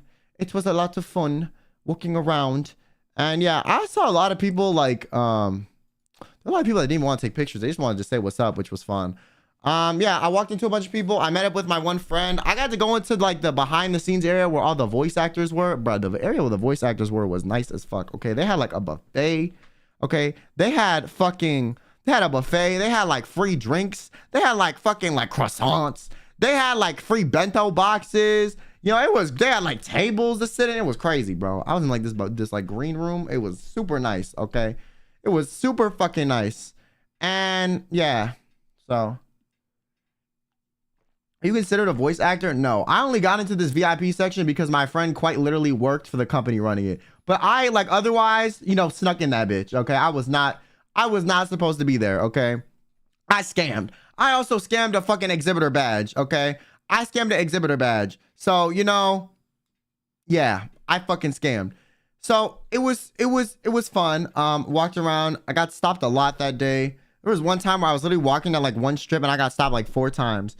And I was joking with Johnny before one of the people stopped me. I was like, well, imagine if someone because Johnny, back in the day, guys, Johnny did K-pop covers, okay? Listen, on YouTube, all right? He did K-pop covers, My man was a pretty popular K-pop cover person, right? And so I was like, imagine if you got recognized. Imagine if you got recognized and for like your covers. And he was like, that would never happen. That would never happen here. That would never happen here. And then literally like 5 minutes later, bro. 5 minutes fucking later, bro, someone walks up and is like, oh my God. And they like recognize Johnny. They recognize me too, but they recognize Johnny and they're like, oh my God, Johnny did it. And he was like, what the fuck? And I was like, see, bro, what if they recognize you too? And so Johnny took a picture with them. I took a picture with them. And yeah, it was chill. It was chill. It was fun. It was a good time. It was a good ass time. And then we went to like kind of the ooh land, like behind the scenes area. And I was chatting there with like, I was talking like Yuzu, Bao, and Camilla for like a few hours. We were just kind of hanging out there. And then There was a time at dinner. I don't remember when this happened, but I just thought this shit was fucking funny. Okay. I think this was day 2, but I forgot. Sleepy at the like nice Gamer Subs dinner. Like we were talking about something and I said something so like I never say stuff that's like super nice right to people's face. Like I don't really compliment people like, oh yeah, I'm really glad to be your friend. Like I don't say shit like that because I feel like it's a given. Okay. If I spend time around you, like I fuck with you, right? But Sleepy, I was like, yeah, I'm really lucky to be your friend or something. And he literally looks at me and he's like, what? And then everyone laughs. Like fucking 5 Up, Rain, like he dead ass just didn't fucking hear me. He was like, what the fuck did you say? Literally everyone starts laughing their ass off. And I was like, bruh, I was like the one time I mustered enough like kindness out of my fucking cold, dark heart to say something nice. The person was just like, huh? That happened. But yeah, and then after the fucking the Twitter post and walking around a bit, Rain was trying to like IRL stream, and so I don't know if you guys were watching it a bit, but Rain IRL stream for like all of 5 minutes. Okay, the fucking connection in the place was ass. Like the Wi-Fi was terrible, so we couldn't get it to fucking work. But we were gonna walk around and IRL stream for a bit, but that kind of fell through. So instead, we were just hanging out a bit. Yeah, and then Sleepy was like, yo, Sleepy was on the hunt to find like a furry, bro. Okay. He was on the hunt to find a furry. I don't know why. Okay.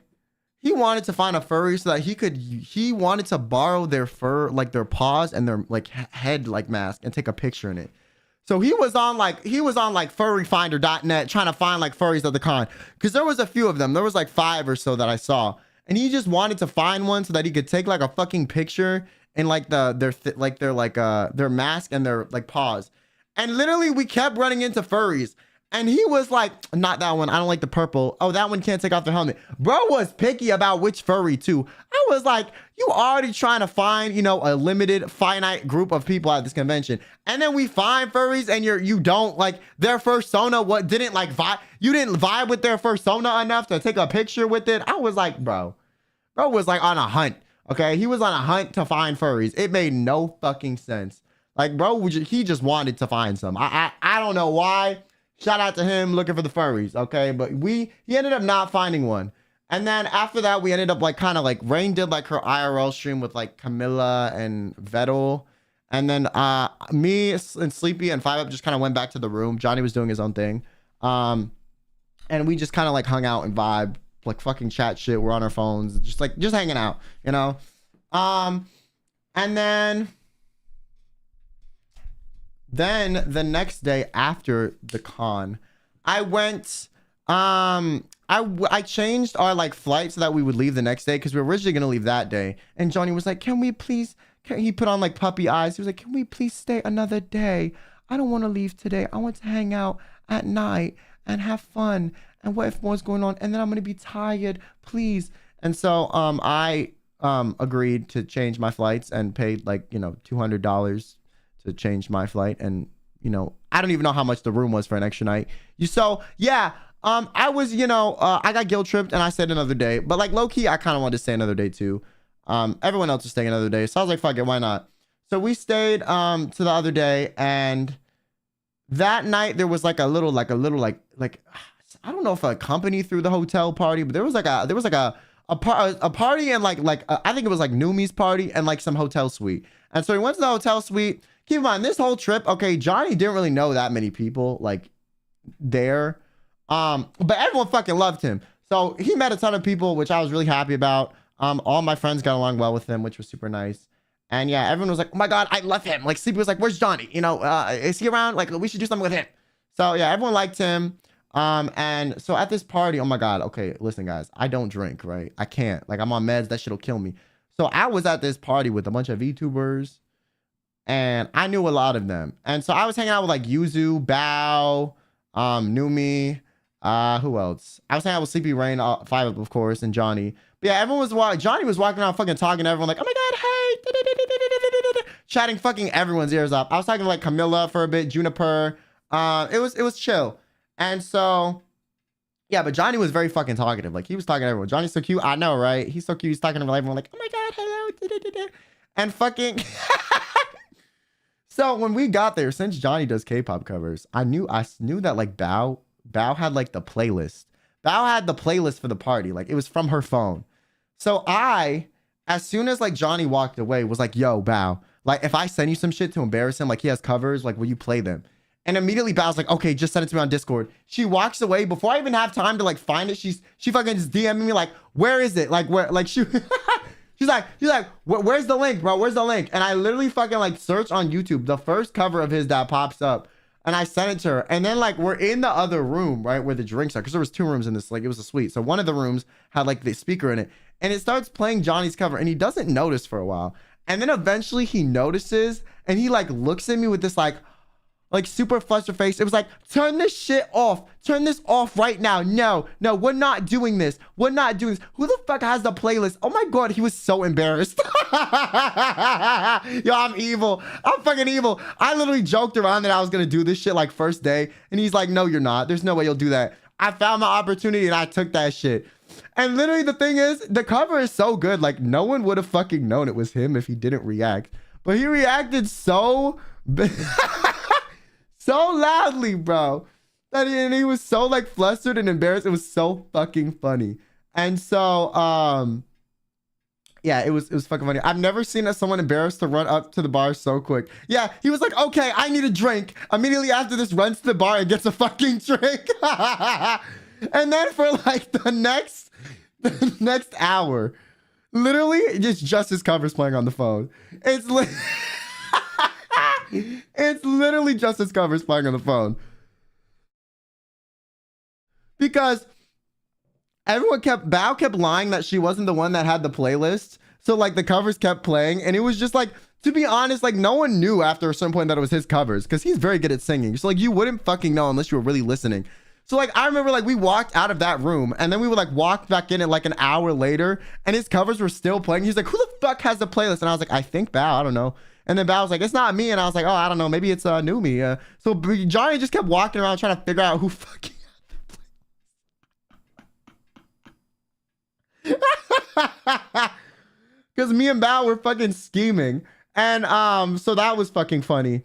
And so, you know, after our scheming, eventually like Rain and Sleepy were like, yo, there was like one room that was just like a bedroom with like a TV in it. And they're like, we should do blind karaoke. And I was like, what the? I was like, karaoke, first of all, is not my sport, okay? I cannot sing for shit. But second of all, I guess blind karaoke is where you like put on a song and you like fucking like look away from the TV and you have to like start singing it. So we were kind of doing it for a bit, and then fucking, yo, it comes to be Johnny's turn. And Johnny like wants us to play some like, he's like, we're like playing cupcake songs. And he's like fucking going ham. He's like dancing. He was like putting on a performance. I was literally on the bed, like borderline embarrassed, because like everyone knew I fucking brought him there, right?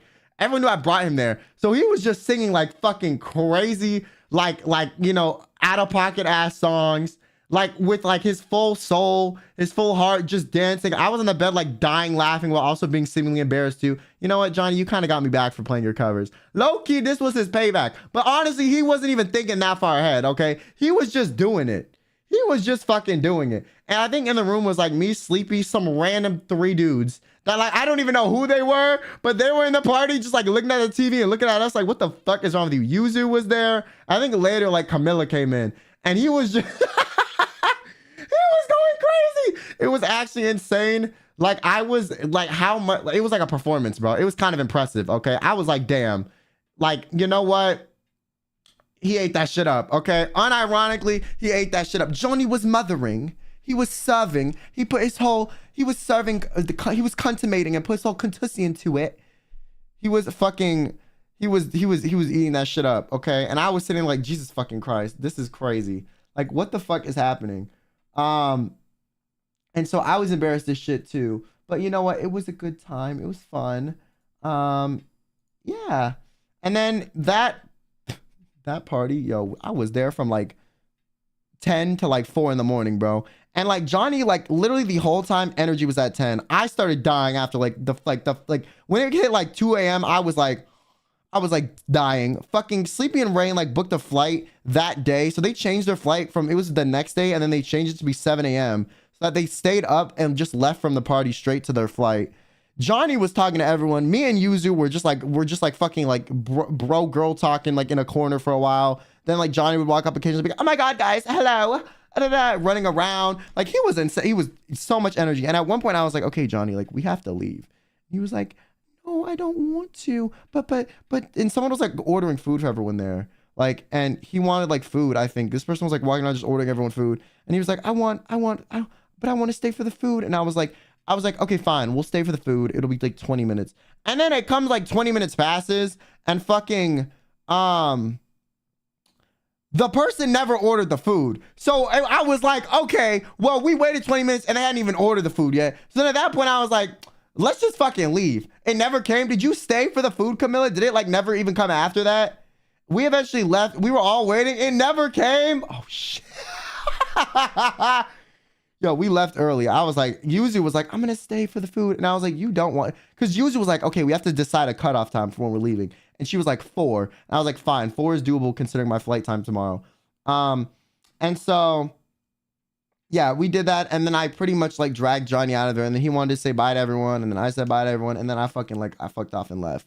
And then getting him back to the room was a fucking task. Cause he was like, like just some like fucking like drunk, you know, being like drunkenly cute, but like stumbling around everywhere. He took his fucking Crocs off. He was like grabbing onto me like, where is the room? I don't understand. I was like, how the fuck were you so competent at the party? But the second we leave the door and like get in the elevator, like you're fucking confused. Like what the fuck is happening? Like, I don't understand. So we ended up getting back to the room. And then we were like packing shit. I was kind of dead and we went to bed. And then the next morning we woke up and we left. And then that same day, like the next day, so this is like day what, 4? I had like so one of my friends who was working the con and doing like some of the management stuff for the voice actors got like VIP tickets to the Addo concert. And I was like, you got VIP so he invited me to that. And I was like, fuck yeah, I'm gonna go to that. Why the fuck not? So I ended up going to the Addo concert and that day, and it was fucking great. My only issue was the line was so fucking long. Bro, okay. So keep in mind, it was like in like a stadium kind of thing. And bro, this was the line outside. So I was kind of toward the front of the line when I took this picture. But this was the fucking line when like this was the VIP line too. So like the general line was definitely fucking bigger. But this was how long the line was. Like it goes to this, like you see that shit? Bro, that shit, it goes like all the way fucking down there, bro. Like literally the people disappear. That's how tiny the line gets, bro. Like they go over the horizon line. Okay. We showed up an hour early to and have VIP. Like shit. I couldn't take a picture of inside of the concert hall because they gave you this like case to put on your phones where you couldn't take pictures and you couldn't unlock it unless you like left. So it was so I think like people weren't trying to sneak pictures of Addo or like zoom in or anything like that. So I couldn't take any pictures of the inside. But yeah, this is us at the front of the line. So this is like the front kind of when I took it. So this is like the front POV and then the other one was the back POV of like the same spot on the line. So yeah, I drove with my friend to the Addo concert from this area because it was like what 3 hours away from the con. So I decided like fuck it, well, I'm just gonna stay and drive there with him. So I drove there with him. It was fine, but then Addo concert was good. She you know, she was killing that shit. But then, oh yeah, here's my like a fucking VIP pin I got too. If you were VIP, you got a pin. Fit the screen. Yeah. So it was good. But yeah, fucking on the way back, we leave the con, right? We leave the fucking like the venue where the concert is. And fucking it's thunderstorming. Keep in mind, from the venue, I walked the venue to a location that was like 20-15 minutes away by foot. Cause we were at like a hotel. And so we were at like the hotel by the like venue, but but it was kind of far and we weren't going to Uber there because it was very walkable. But then on the way back, it was pouring fucking rain. And since it was pouring rain, you couldn't get an Uber because they were all packed, or the Ubers were going to be like $300. And I'm not paying $300 for a 15-minute walk. So I proceeded to walk in the rain, okay, for like 20 minutes. This was not like a light rain. This was like there was like thunder in the sky, like visible lightning, wind. Okay, it was raining hard as fuck. And I was like, why of all the times for it to rain in Texas, it's right when I fucking leave a concert that's busy and there's no fucking cars in sight and I have to walk. So yeah, I got all wet in the rain. I took this picture in the fucking hotel bathroom. This was me with me. So like my shirt was soaked, my pants were soaked, I was soaked. This is with me literally fucking covering my head with the bag. So there was like a bag that you bought, if you bought merch, you could put stuff in. And it was like, it was a pretty nice, like for a merch bag, it was pretty nice. It was like kind of like a plasticky. So I was holding it over my head so I wouldn't get as wet. Okay, so this is me like trying to stay dry and I was just wet as shit. And I bought a t-shirt. I have never been more fucking grateful that I bought a fucking t-shirt. So I had a dry ass t-shirt I could wear in my, like in the Uber back to my fucking hotel, because I wasn't staying at this hotel. My hotel was like 30 minutes out the way. Okay, I was just fucking at this hotel because it was closer to the venue and my friend was here who invited me to the fucking concert. So yeah, I changed my shirt and then rode in a fucking Uber while like soaking wet for like the next 30 minutes. And that was the concert. The concert was good. The concert was good. Yeah, it was great. Loved it. Didn't love the rain afterward.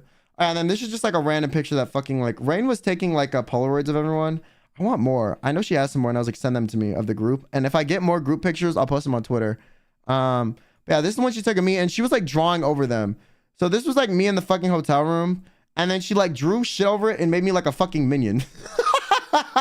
She made me a fucking minion. Yeah. The Idol concert was great. She has more stage presence in a box with a silhouette than like half of the fucking artists I've ever seen live in concert. Okay. Quite literally, that shit was impressive. The amount of stage presence for literally only being a silhouette in a box was kind of mad. So yeah, it was really good. It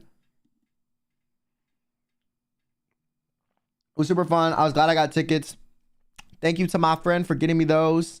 And yeah, it was a lot of fun. And we went to the Idol concert with like fucking my friend, his business partner was some like older Japanese woman, because that's how they get like the Japanese voice actors to these cons, and her daughter.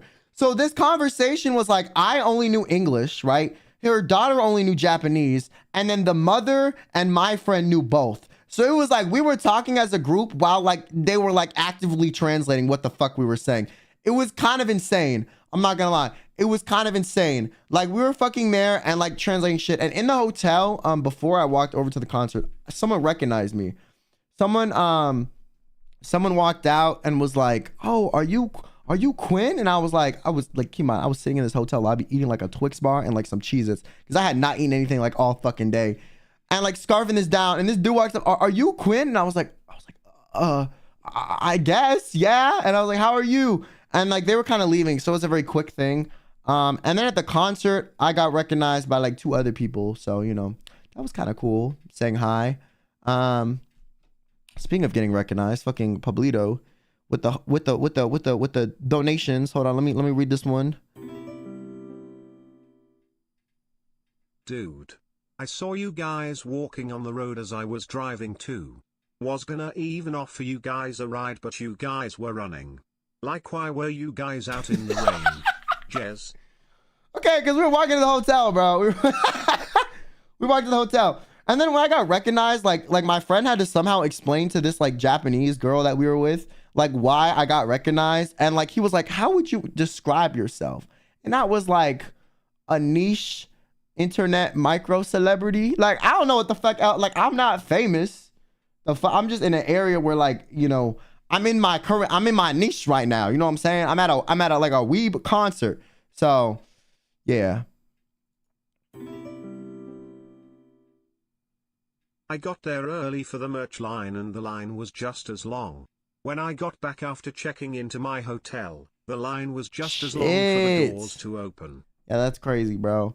Yeah, yo, thanks for donations. Yeah, and then I like, I think like, yeah, some other people messaged me. I got like a fucking, I got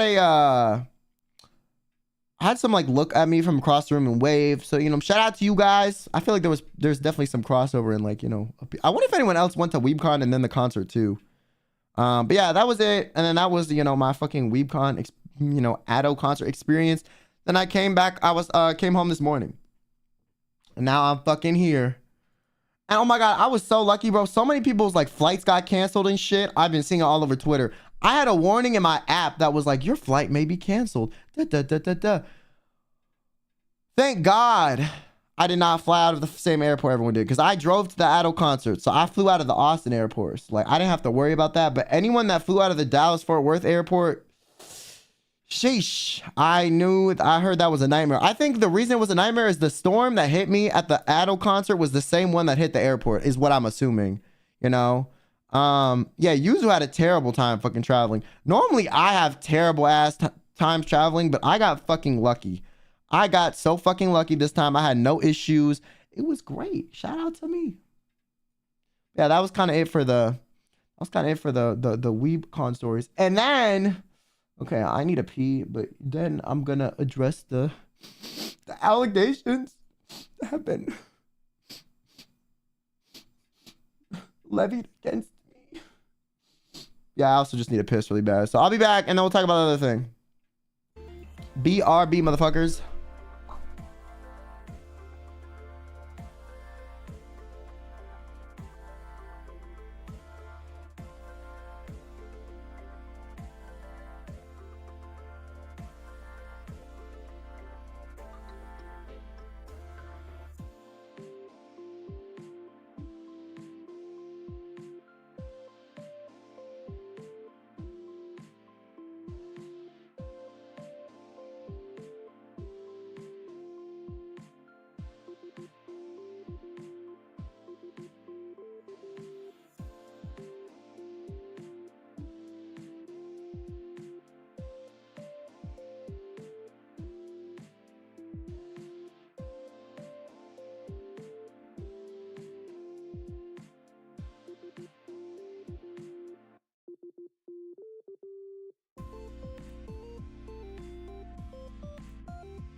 All right, I'm back, motherfuckers. What's good? Hello, hello, hello.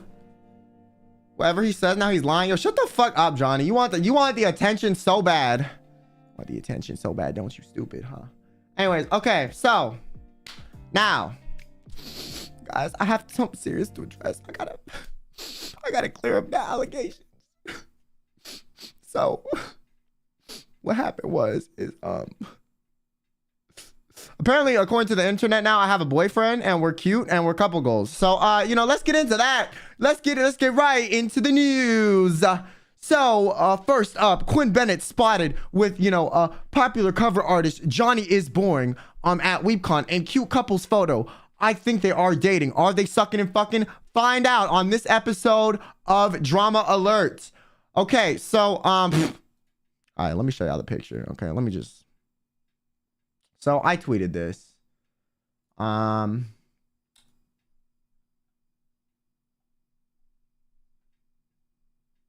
tweeted this and well, this shit did numbers. 21,000 likes, 1,000 retweets, 100 replies. How many quote retweets are there? It doesn't tell you anymore. There were a lot of quote retweets too, okay? This is the picture I posted, you know, of me and Johnny. And, you know, personally, I think we look cute. Okay. You know, I thought we looked cute. I had this so every day every day at the con, all right? Every day at the con, I was taking a picture so people knew what my outfit looked like, right? Okay. And I was like, okay, on this day, I had a funny idea. And I was like, since everyone that kept meeting me at the con was like, oh my God, you're so tall. Like, I didn't expect you to be this tall. And I was like, okay, I thought it'd be funny if I like put my head on his, or put my chin on his head to be like, yeah, fuck you bitches, I'm tall, right? You know, just as like a little bit for Twitter. I thought it'd be funny. Also, I was kind of doing this because years ago when my friend Jay visited me, he was taking a mirror video. Keep in mind, my friend Jay is like 5'4", right? And so I walked up to him and I was like, he was like in my mirror, like holding up gang signs, trying to look cool. And I walked up and I was like, shut the fuck up, you short bitch. And I put my fucking head, like my fucking chin on his head. And then he just died laughing, right? So I thought this was like, you know, kind of paying homage to that. And I thought this was like a, you know, fun picture, whatever. So I posted this, okay? And, you know, I'll give y'all like, what's also funny is this, in this fucking picture, everyone thought this was his arm. All of our friends in real life thought this was his arm, and he was like horrified by the idea that this was his fucking arm, because he was like, oh shit, like I look fucking like I look deranged, it's such a man arm, I look so fucking weird.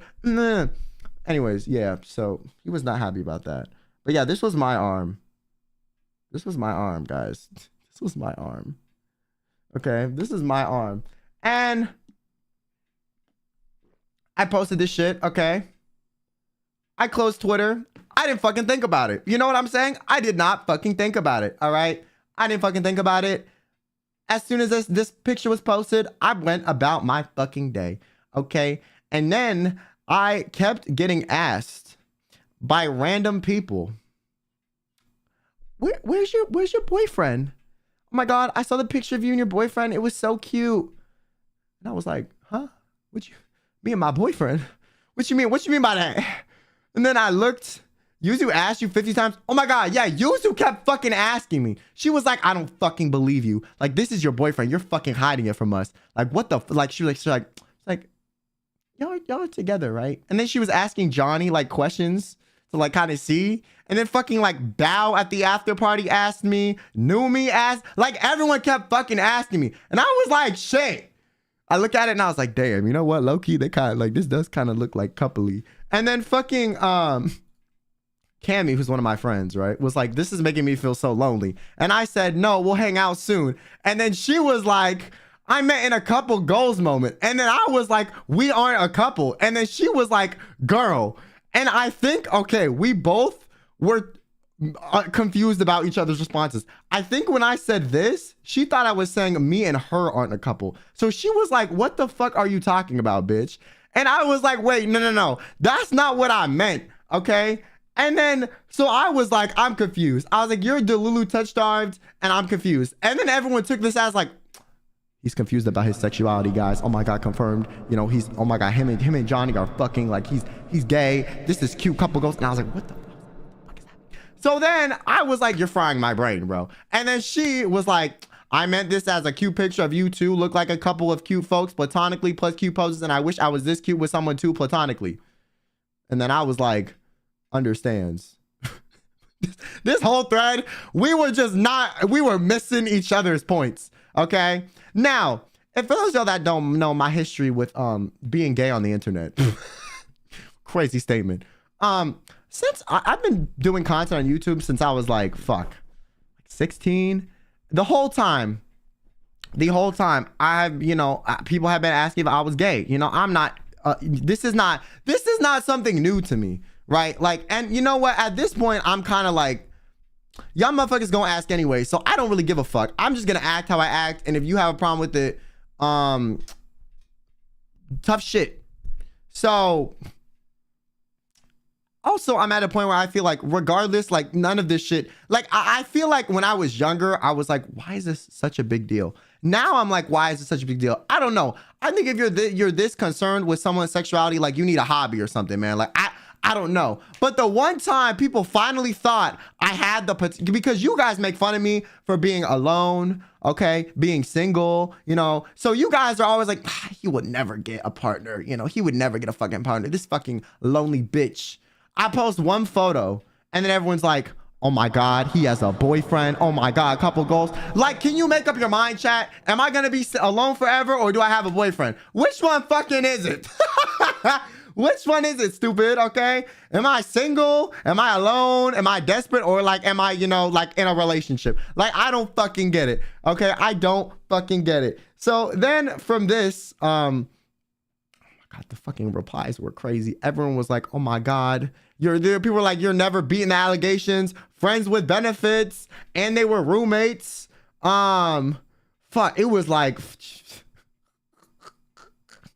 people were like, this looks like they, the funniest one that someone replied was like, someone was like, I thought this was one of those like cute gay couple posts. I didn't realize this was you. And then another one was like, they look like they about to promote, like they just promote, like filmed the OnlyFans video and they're trying to promote it on Twitter. And I was like, what the fuck is wrong with you guys? Y'all are so unhinged, bro. Y'all are so unhinged, bro. Y'all are so fucking unhinged. Congrats, Quinn. After all these years, you revealed it. Damn, the height difference. Looks like your maiden issue is solved. Like, bro. This shit went fucking crazy. And then literally every mutual or friend I had at this fucking con kept asking me.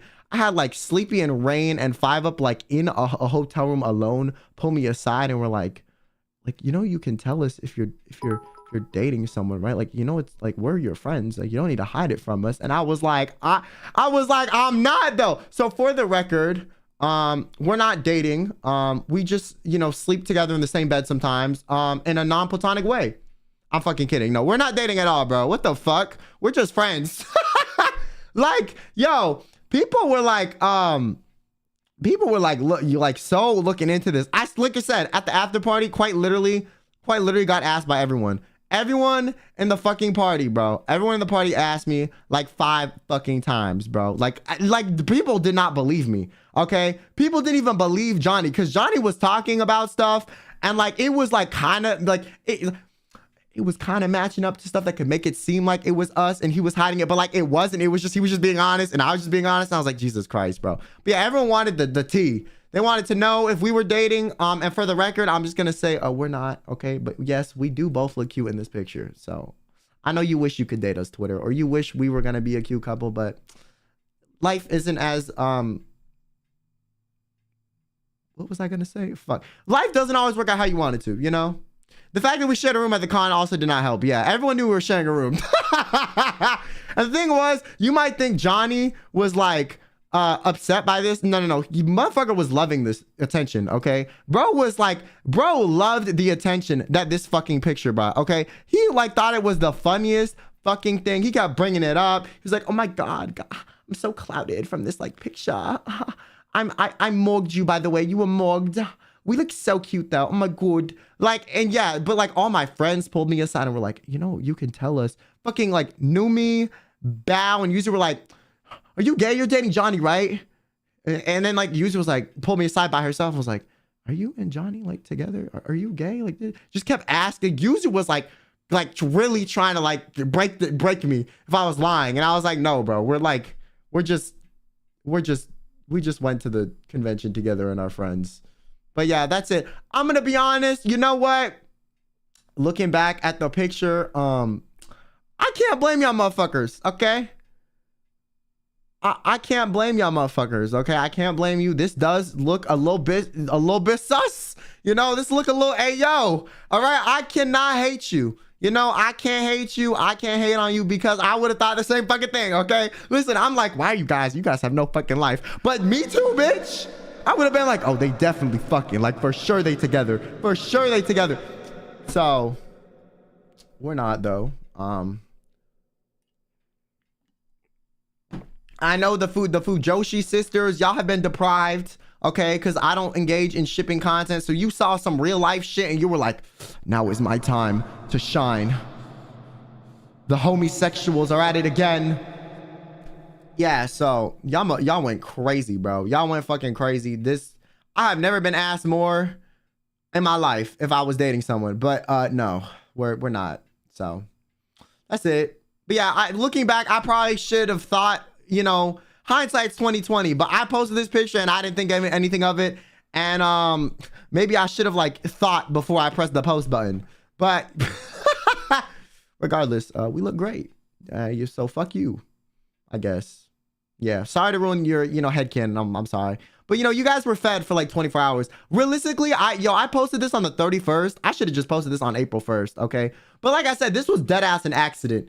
This was an accident. I didn't think about it. I really didn't think about it. Like, it was literally an accident. I didn't think about it. Johnny didn't fucking say anything either, okay? He saw the picture and was like, yeah, I posted, hee. Johnny didn't say shit either. No one said shit before I posted it. So it was like afterward, when I closed the app and have moved on, then it was a problem, apparently. But yeah, I think on April 1st with no context, that would have been diabolical. Yeah, you said day 3 and left. Yeah, I just said day 3, posted the pics, and closed the fucking app. I'm kind of glad I didn't do it on April 1st, though. They just homosexual. Don't be hatin'. You wish you were the FRFR, don't lie.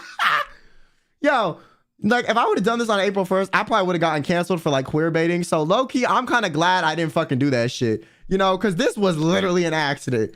So if I accidentally did it on April 1st, that would have been a nightmare to fucking explain later. So you know what? Shout out to me. I didn't piss Twitter off, okay? I made Twitter happy for a day. And everyone at the party had, like, or everyone at the fucking convention had, like, their little con drama speculation thing. And that was it. That's the story of the fact that me and Johnny aren't actually together, but we do look cute. So proud of you. Yo, shut the fuck up. Yo, shut up. Yo, everyone in the comments like, I'm so proud of you. I'm so proud of you. Da da da da da da da. Like, he wishes we were. Okay, bro. Okay, Mr. Attention Seeker. You're trying to milk this for all it's worth. You're trying to milk this for all it's worth, aren't you, Johnny? I'm single. Also, Quinn, post the cutest couple this side of Mississippi. Bro, I know. Listen, I know it's a cute picture. But yeah, I did not think about it. Even if I wasn't, even if I was dating someone, I'm gonna be honest, I would not be telling y'all motherfuckers. Okay, listen, I would keep that shit the hell to myself. Cause I feel like as soon as people know you're dating, listen, how much attention this got, imagine if I was actually dating someone. What the fuck? That would be terrible. Oh my God. I could not deal with that. So yeah, I also feel like if I was dating someone, I'd want to protect them from like the internet, So yeah, if I'm dating someone, I'm not, listen, I might tell y'all, listen, I have a partner, but I'm not going to be showing y'all like pictures of them and shit. Unless we've been dating for like fucking years, right? Otherwise, I feel like you just bring someone into the public eye and then like they fuck off later and it's a problem. So yeah, I will probably never show you guys the person I'm dating unless it's been like years, which I have not been dating someone for years. I'm still alone. I know it's hard to believe. I just can't believe you guys actually thought I could like pull someone. Actually, I'm kind of grateful I did this because it showed the internet, showed me that you guys, when you say I'm destined to be alone, you're just fucking lying to piss me off. You guys actually believe I have potential, but you don't want to admit that to me because y'all are some tsunderes. I understand. I see how you work, chat. I see how you fuckers work.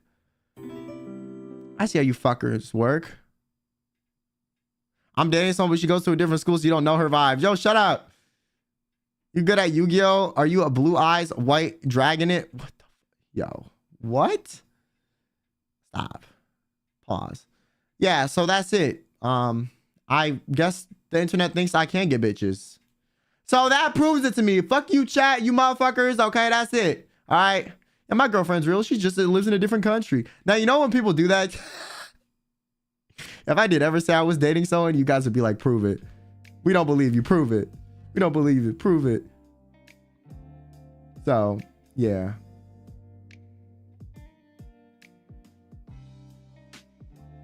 But yeah, maybe, at least you guys weren't parasocial enough to be mad that I was maybe, you know what? This showed me that you guys aren't as parasocial as you could be. Because if you guys were super parasocial, you guys would be fucking pissed that I was dating someone. So you know what? Y'all didn't care. Maybe you didn't care because it was a guy though. I don't know. I have to do this again with the girl and then we'll really test the fucking waters. Then we'll really see.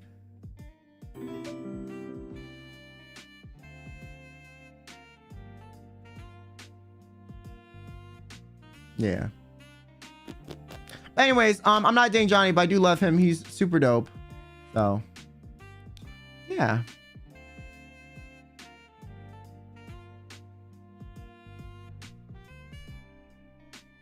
I've never have male friends, and then when I do, immediate allegations. Well, shit.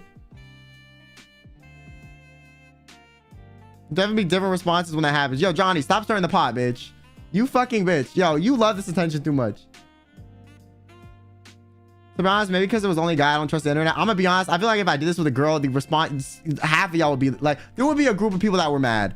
I don't think it would be as like, I don't think it would be as many as if some other streamers did this, but I think for me, it would be less than average. But like, there would definitely be some people that were fucking mad. Yeah.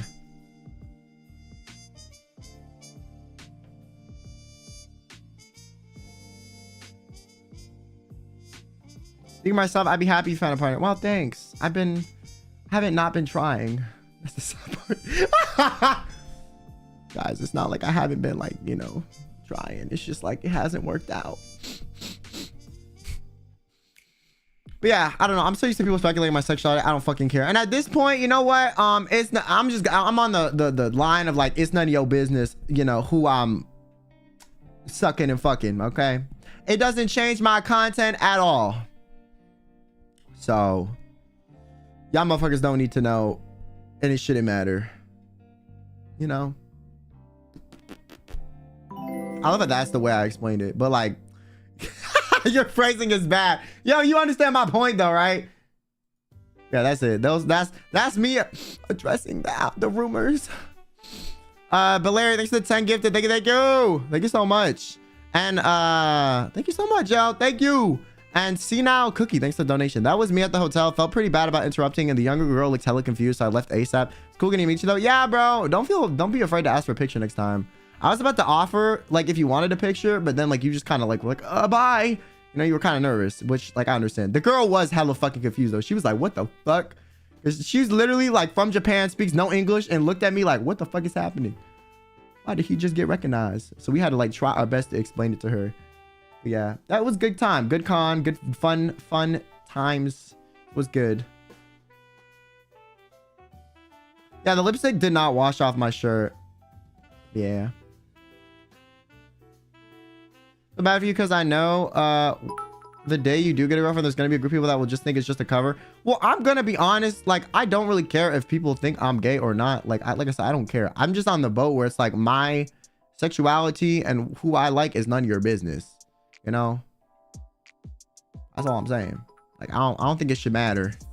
I'm gonna be honest with you. Couple goals. 2. Why do you phrase it like that, Quinn Palm? Why not?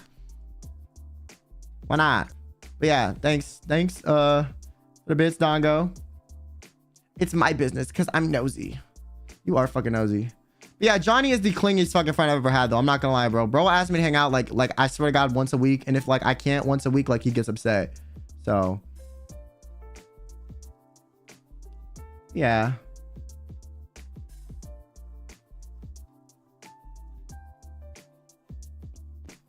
He's literally a golden retriever. Bro was like a no, bro's not a golden retriever. He's like a beagle. Motherfucker will not shut the fuck up. He is literally a beagle. Bro yaps a lot, acts like super like, you know, braggadocious, and then when you like don't respond to one of his DMs, he's like sad and like, you know, like sending you like puppy eyes and being like, please.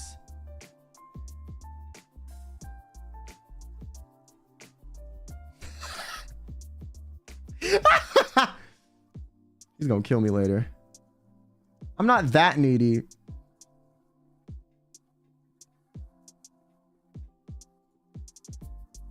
Yeah, sure, you're not. You're right. Yeah. You're not like watching my stream too, you know. You couldn't get enough of me. Hey, you watch me live too. Oh, it's so cute. Because you talk about me. Johnny's cute. Yeah, Johnny is cuter than me. I won't lie, bro. Okay, I get it, chat. I get it. Okay, thanks for fucking reminding me, you fucking bitch. Okay, was it necessary?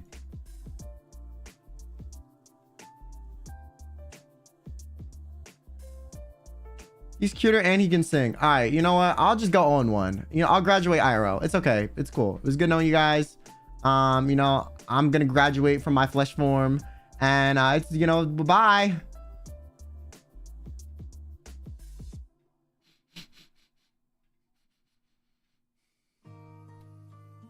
You know, I'm funnier anyways. Fuck you, Johnny. No, Johnny actually is really funny too. We have like different brands of humor though. I'm not gonna lie.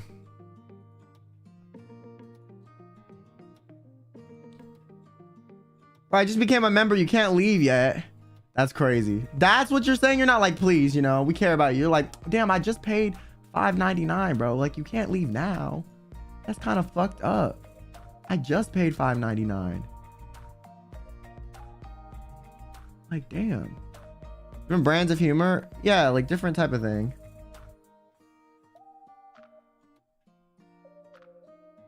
Some people are too involved in personal things. Yeah, like I said, I don't know. Since I was young on the internet, I've had people like overly invested in what I was attracted to, which I just found fucking odd.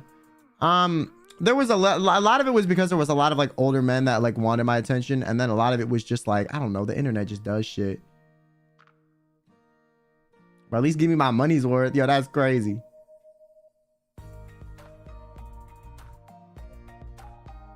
Yeah, I don't know. If I hang out with my friends a lot, I'm really comfortable around them, so.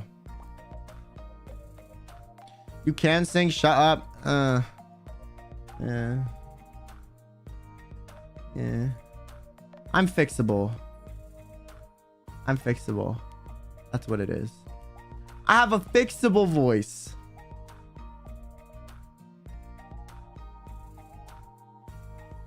With assistance. Yeah, I can sing with assistance. I can sing with assistance. You have proof you can sing. You can't escape. No, not that I can sing. Not me. Maybe someone else, but not me. What are you talking about? Me? Huh? Me? You have proof that I can sing? I don't know about all that, mister. Oh my God. Speaking of me being fucking single, you wanna know what we should do? I've been seeing this trend on the fucking internet. You know, like the standards test? How can someone link me that shit? I'm taking that. You know what? I need to see how bad it is for me. How fucking bad is it for me? I feel like I'm not that picky. That's a lie. But anyone, can someone link me that? Or if anyone that knows me knows that shit, can you link me that? The standards test. You're so picky. Okay, you're fucking picky too, bro. I saw like 5up do it. I just keep seeing random people do it. I want to do that shit. Standards test.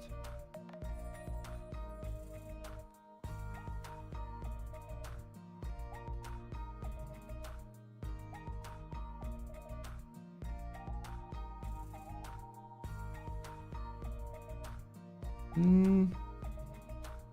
me see. And it's like, it says like how much of the population is like available for you.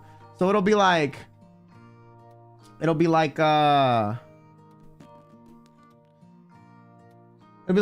blank percentage of people in the United States meet your standards. Okay, where do I do this?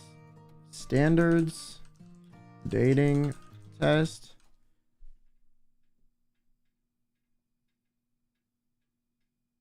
Is it the Keeper AI US Census data? Is that what it is? Guys, does someone know what the fuck this is? Please. Okay, what if I just do? Let's find out. Okay, yeah. Wait, what? Yo, bro, I literally didn't even fucking... I'm so serious. Bro, I'm so serious. I literally just used the default settings on the fucking website. Hold on. Okay. Okay, hold on. So fucking stupid. Okay, guys. So, since, you know, I don't actually have a boyfriend and, you know, Twitter was a lie, we're gonna do the dating standards test. Now, just to check this was the right one, I entered in the default settings, okay? And on the default settings of the test, the actual default settings, the factory settings of the test, right?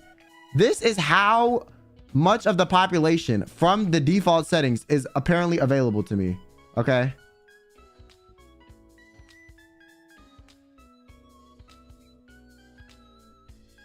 Like, it's cooked. Literally, ethnicity, any. Hair color, any. Eye color, any. Education, any. Religion, any.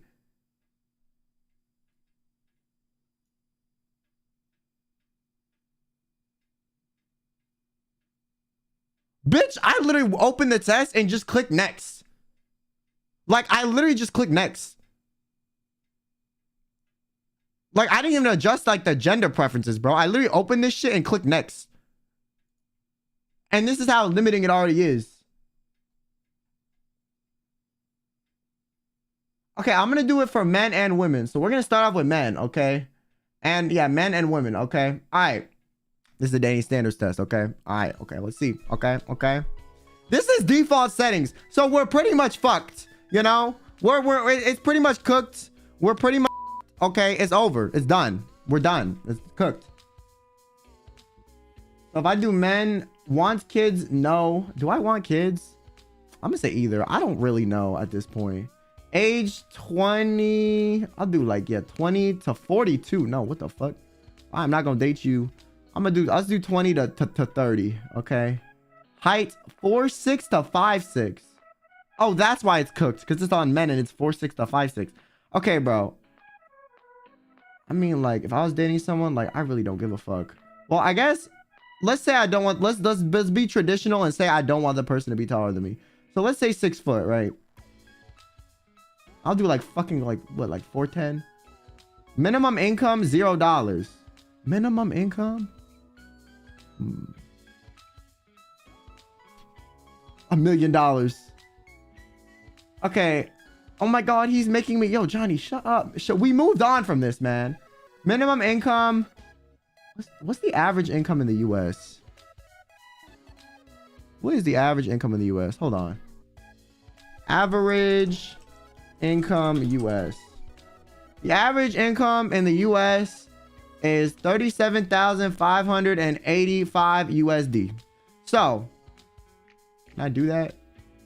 Okay, we can only go by. Okay, so I'll just do $30,000 then. Okay, $30,000. Ethnicity any, hair color any, eye color any, education. I mean, you gotta at least go to high school, bro. I'm gonna be like, I don't care. Listen, if you have not gone to high school, that's crazy, bro. That's crazy. Religion. I don't even know. Any, I guess. I'll put any. I guess like there's some religions where if you're trying to date someone in that religion, you have to be a part of that religion. But excluding that being a factor, like I'm kind of down for whatever at this point. I'm at a point in my life where I'm kind of like, I know there's something out there, but I don't know what the fuck it is. And I feel like I've been screwed over too much by God to really be like a wholehearted believer. You know what I'm saying? Like I can't, you know, like, listen, my luck is too ass. I spawned in with the debuff. Maybe if I, you know, I feel like all the luck I've gotten in this life, I created myself. So maybe I'll become religious and fall into line at some point. But currently I'm like, there's something, I don't know what it is. Smokes, no. Drinks, I don't really care either. Exclude married. Yes. What? You want me to date someone that's married? Okay, we'll do this. Let's see. This is like the most general thing, bro. 2%. Why am I single, bro? 2% is kind of high. Yo, how are people on Twitter getting like 0.2%? Y'all motherfucker. I'm gonna be honest, in dating, like most of this shit to me is like not that important. You know what I'm saying? Like, to be honest, I just have to find you like decently attractive and like you can't be fucking insufferable. Like, I am not that picky.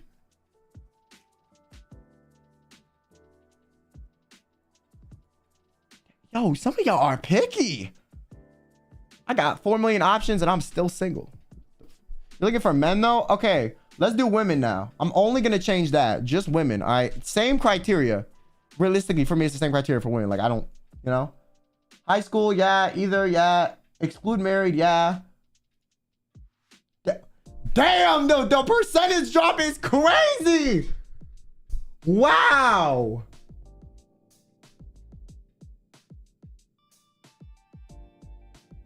Okay, guys, I'm gonna do a little experiment. All right, I guess I need to find a guy. Shit, you know what? Twitter was right. You know what? They're right.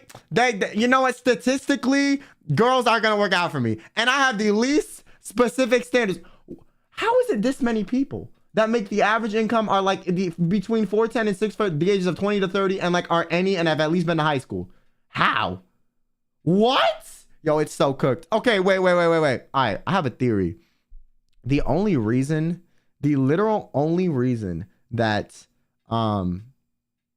this is lower than males is because I feel like men statistically currently either more often are employed and not at home working, or like not like staying at home, or have like higher paying jobs, right? But also I feel like that's been changing recently. So I am gonna make the income 0 and just see. Damn, immediately the income is better. Okay, I think 0 income is crazy though. We'll put it down like to 20K. Okay, that's like about the same. Okay. I don't really know how accurate the census data is because I feel like this shit is random. But like, bro, so cooked, bro. It's so cooked. It's so, guys, maybe Twitter was right. Maybe Twitter was right. Maybe Twitter was right, bro. Maybe Twitter was right. Okay, what if I do like bachelor's degree and I say no money? Like they're still in college. Damn, that's a lot. Okay. What if I like okay, I feel like my actual dating preferences, I'm be a little bit more specific, okay? You got it, like I'm gonna say like 20 to 27. I feel like 30 is a bit old. Sorry for ruining your shirt, lol, but you didn't smell. Thank you. Oh my god, this is the person that sniffed me. Yo, I'm glad I didn't smell. Fucking go. Okay. Let's find out. 3%. Wait, that barely... Wait, why is it more? Am I dumb? I'm dumb, right? Oh, yeah. 3% is not bad. 3% is still not that high, though. My standards are pretty, like, regular. What? I mean, what if I did guys? No income. 3.2.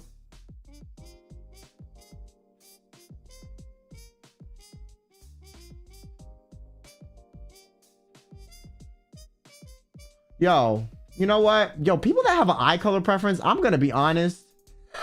Yo, if you have an eye color preference, just be single. I'm so serious. If the eye color is that much of a turnoff, just be single, bro. Just be single. Eye color is ridiculous. That is ridiculous. Eye color is crazy. I'm sorry. Eye color is actually insane. Okay, like hair color. Okay, I understand. You know, ethnicity. Okay, I understand. Eye color. I feel like that's like the least, like I feel like I've never heard someone be like, I need this eye color in my life. Who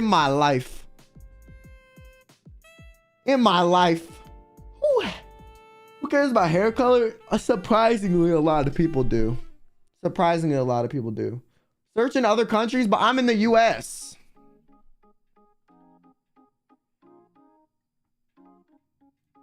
Why do they even have, bro? I did blue. How much less is it?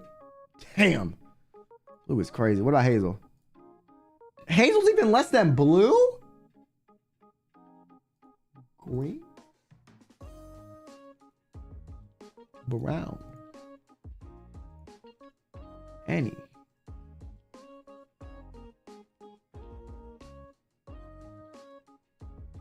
But then green, I don't want it. Well, you want no one then. The only bi you gonna be is by yourself, okay? You're not bisexual.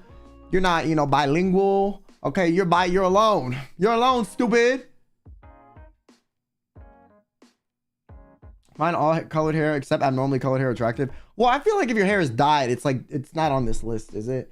I feel like hair you can dye though. But like, I guess if someone doesn't like your natural hair color, like and they're like insisting that you dye it, that would be kind of weird. So, yeah. But yeah, thanks for $20. And you know what? Hopefully the stain will leave my shirt. I hope. I can hope and pray.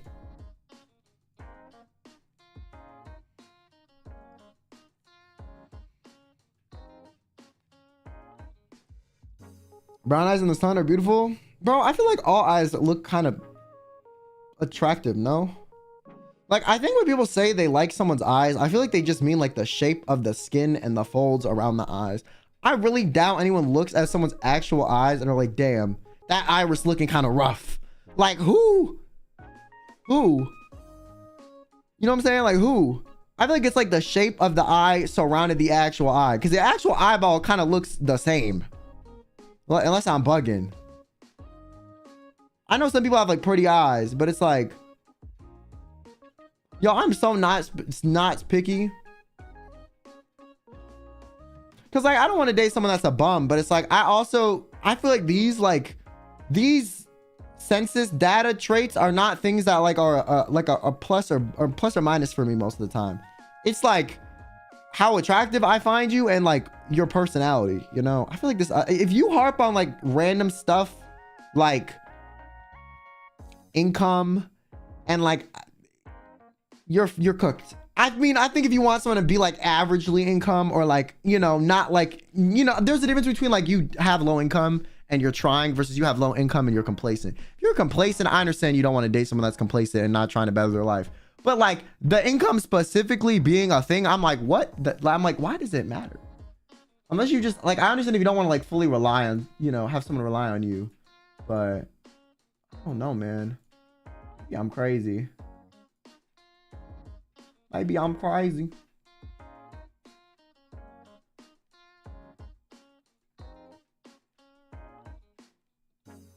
Relying on someone is freeing. Yo, I'm not gonna lie. I do not understand relying on someone, bro. Listen, me personally, okay, relying on someone is like the scariest thing ever. Because if they are ever screwed, you're screwed too. And a lot of the times, people that rely on people don't have any income themselves. So then it's like, you can't even salvage the situation for the other person. So now you have double the expenses and half the income, or like, and no income versus double the expenses and like half the income. I would always want to date someone that's also making like income enough to where if we like separated, they'll be fine, you know? Unless you've been like, you know, together for 10 years and like someone's taking care of the kids, then that makes sense, right? But like, if it's like y'all are just dating casually, it's like, I think the other person should contribute too. Also, I don't know. Part of me like, I don't know if this is weird, but I don't want to have like the power dynamic where like they feel like they can't break up with me if the relationship isn't working because I'm the only one providing. Like I would hate for someone to stay with me for so long just because they like are screwed financially. Because at that point, they're using you, right? Essentially. Like they're using you because they don't like you anymore and they're faking it. So the relationship is probably going to shit anyways, but they won't break up with you because they need you for the money. And then like I understand their predicament too. Like, I don't know if I would want to just break up with someone and be like screwed over financially too. But it's also like to the person that's providing for everything, you're just lying to them.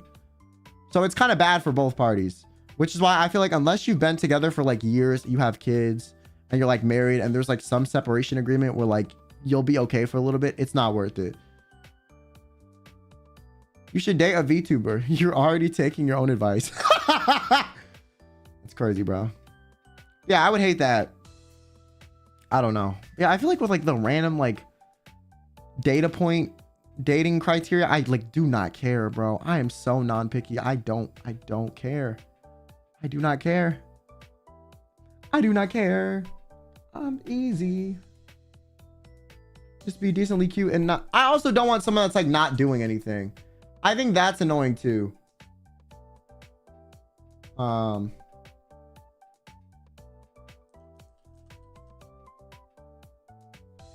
I think if they're not doing anything in their life, that's kind of, they're fucking like, I feel like, okay, listen, I feel like some of you bitches are just boring. Okay. I'm gonna say it. If you do nothing, you have no hobbies, you have no like career trajectory they're aiming for, what the fuck do you do besides watch Netflix and like go to your job that you hate? You know what I'm saying? Like do something, man. And strive for something, you know? If you're like that, I can't fuck with you. Like if you don't have a career that's like also kind of a passion of yours or a hobby that you have that you do, like I can't. It's just, it's like, I don't know. I've noticed a lot of the times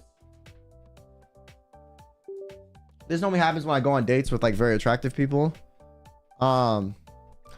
They tend to be more boring to talk to. I don't know why. I feel like if your looks have carried you your whole life, when you're in like social settings, you rely on them. So I feel like I've been on dates with very like pretty people and they are like a lot of the times like I feel like I'm like talking to a wall. And like, you would think someone that's super pretty, like, would love talking about themselves. Sometimes they like can't even do that. If you can't talk about yourself, especially like as a girl and you're pretty, it is fucking cooked.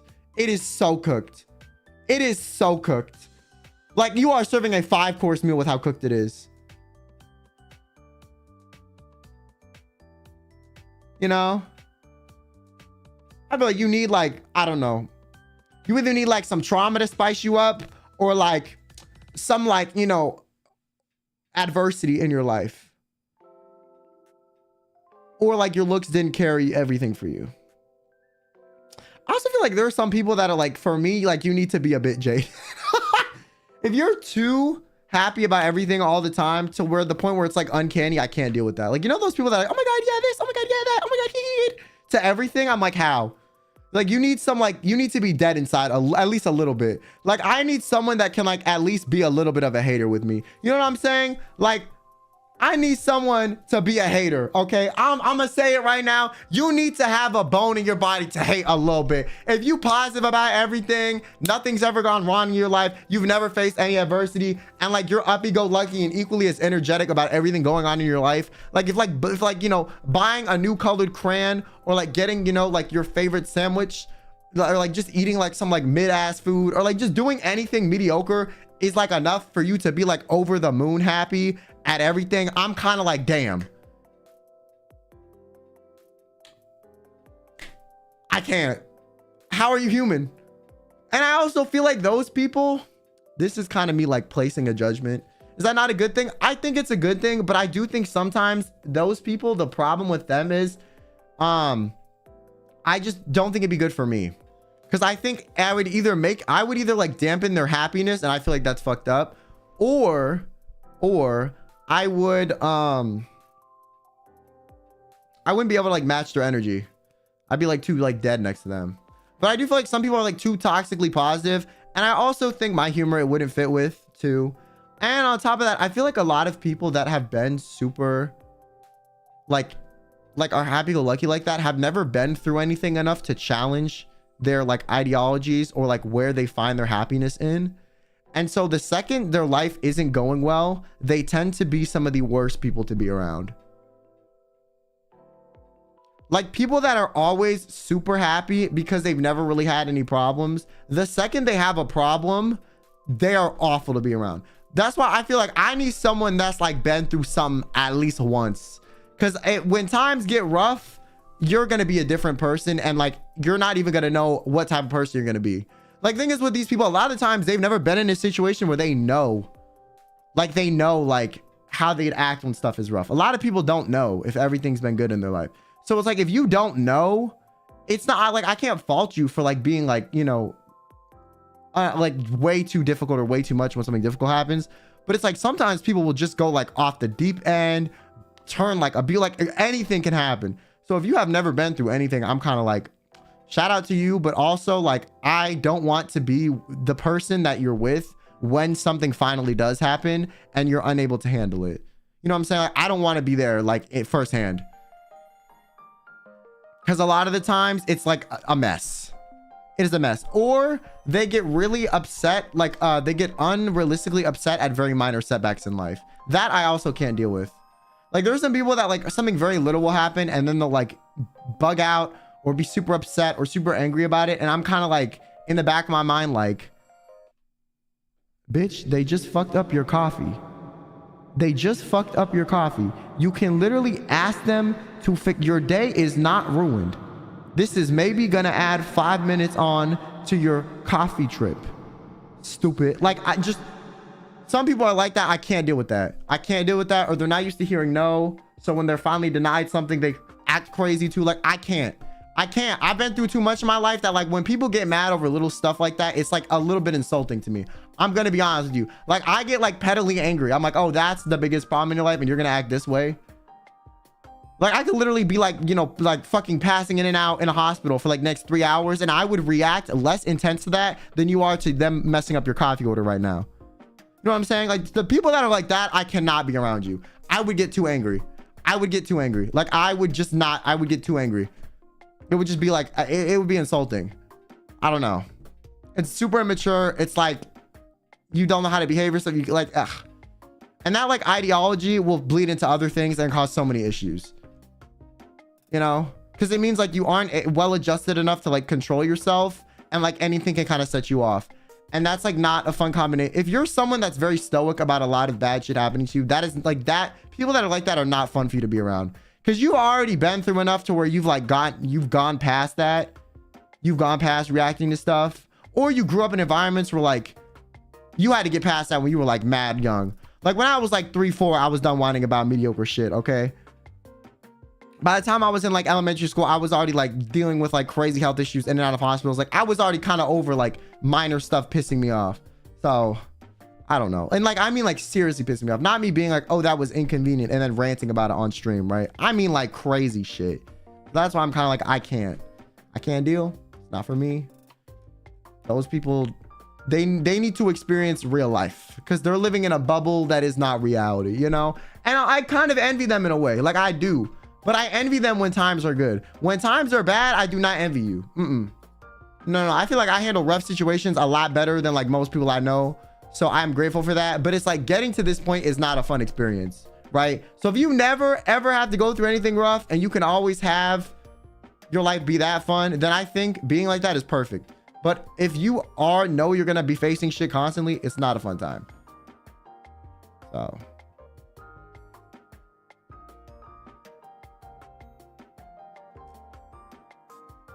You date an ankle biter? No. Someone kept asking me if I would date someone with anger issues. Hell no.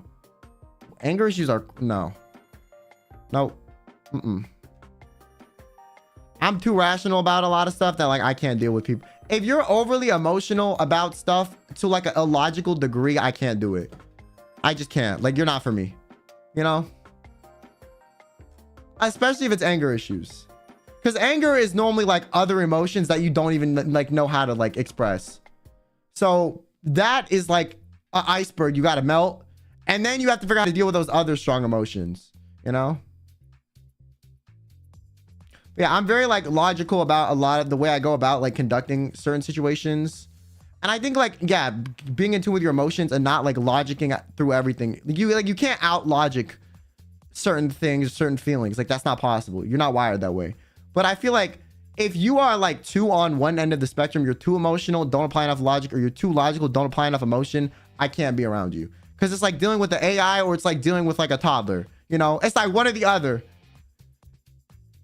I can never deal with someone with anger issues. Yeah, anger issues, I feel like especially if I was a girl and I was dating men, I would be terrified to deal with someone with anger issues.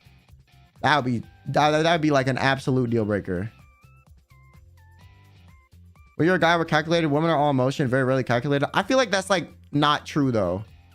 I feel like men are just emotional in different ways. I also feel like emotional men aren't accepted by society, so like they tend to like veil that with like logic or anger. Yeah.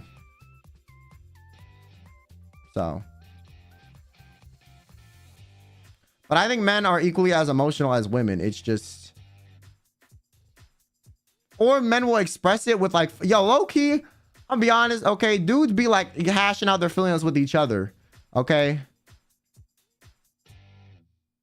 So, just expressed differently.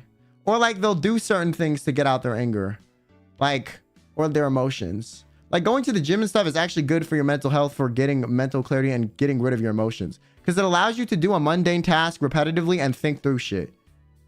Which is why a lot of the times people in societies that are like more third world or more primitive, where they're doing a lot of mundane tasks for long amounts of time, tend to be happier. Because they have time to think through shit while doing a task. So it's like more of a healthy thought process, and they're not like just, you know, fucking doom posting in their like bed. So I feel like men are actually more emotional. I think the argument that one gender is more emotional than the other is dumb as fuck in either regard. I do think women tend to have hormonally stronger emotions at times that is like, yeah, unable to be stopped. But I feel like the way you handle emotions on like at like your homeostasis level of hormones for everyone else should be about the same. And it's normally based on your upbringing or like how you learn to deal with things in your life. And the reason I feel like women are more emotional now is because society, if a girl cries, is not as judgmental to them than if like a dude were to. So because of that, we're at a better, where like women are kind of able to express stuff a bit more. But I also feel like there's like, I don't know, sometimes I feel like people are too comfortable just crying in every scenario. Like I feel like there's a bit of nuance in it. And I also feel like I always hear the argument that like, oh, the reason men aren't able to express emotions is because other men judge them for that. I also think that's untrue too. I think both genders judge men for being emotional. Very like, it just in different fucking ways. Because I have known so many dudes that have been dating girls and the fucking dude like, you know, finally breaks or finally has an emotional moment with their girlfriend. And then the girlfriend is like turned off from them completely. And somehow it's like, well, that's because men caused the issue by doing it. No, stupid. This like more of a deeper issue. So I feel like everyone should kind of acknowledge their faults in the issue.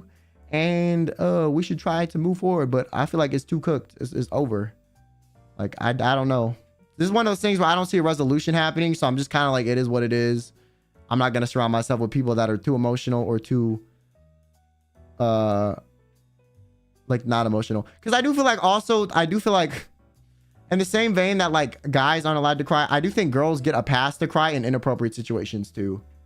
Like if you're a girl, you can kind of cry and get out of like any fucking situation pretty easily. And I feel like some people will actually like subconsciously train their bodies to react that way when they're like being confronted with things or when they're in rough situations to get out of it. And it becomes like a subconscious thing after a while where it's like when you feel this way internally, your physical reaction to it is tears. So I feel like that can become a thing where you train yourself to do it because it works. If you're ever like in a situation where you're being confronted as a girl or like you can always cry and a lot of times people will fucking like bow down or stop.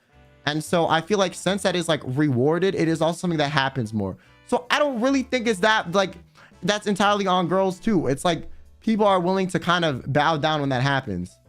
That's why I'm like, if you cry when I think it's inappropriate or you're like act a certain way when I personally think it's inappropriate, I'm just not going to be around you, you know?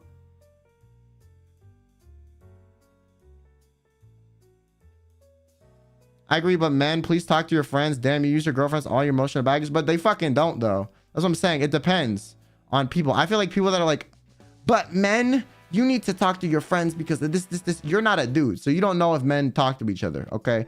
Trust me, I'm friends with mostly guys. We talk about our feelings with each other.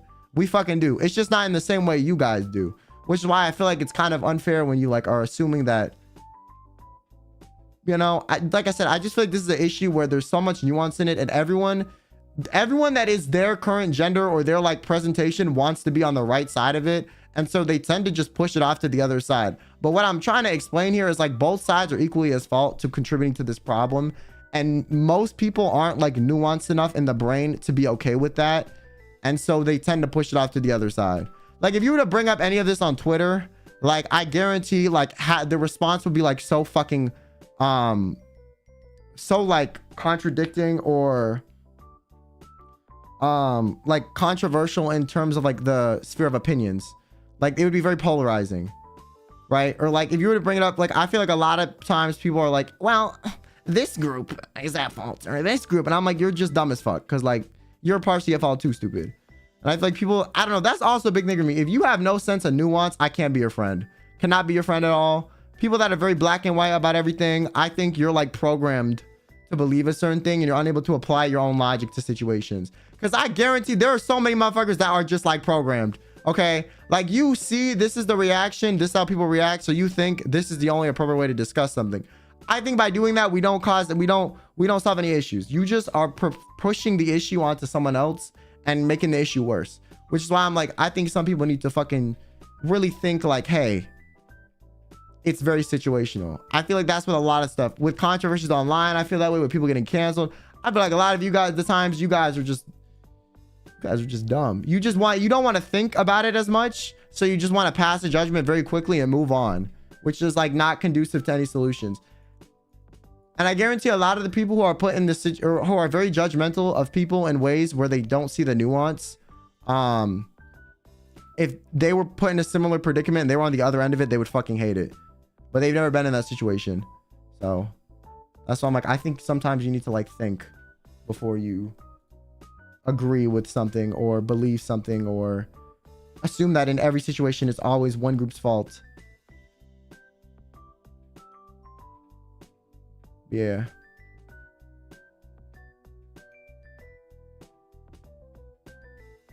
I feel like as a girl who doesn't cry even when emotionally distressed, I get treated like some emotionless individual, but for men it's more normalized. I mean, if you don't like to cry, then I feel like it's fine. But I feel like it's only harmful because there's the expectations that men shouldn't, right? And then the motherfucker, yo, the same motherfuckers that be online or be like, men should be more emotional. The second a dude is emotional in front of them, like they can't handle it and they fucking are turned off by it. And at that point, I'm like, okay, so you're asking for something that you don't actually fucking want. I see that a lot too. Especially in dating, people are like, oh yeah, I want an emotional man who's in tune with his emotions. They finally get that and they can't handle it. I'm like, you fucking dumbass. Like, you fucking dumbass. This is what you wanted, stupid. Or they're like, ah, I can't deal with emotional men, but then you're throwing all your emotions on like your boyfriend too. Like, it's just like, y'all motherfuckers, you say like something sounds good in the ideology, but when you actually experience it, you fall into the same harmful stereotypes that you're preaching against. That's my point. That's why I'm kind of like, this is dumb, you know?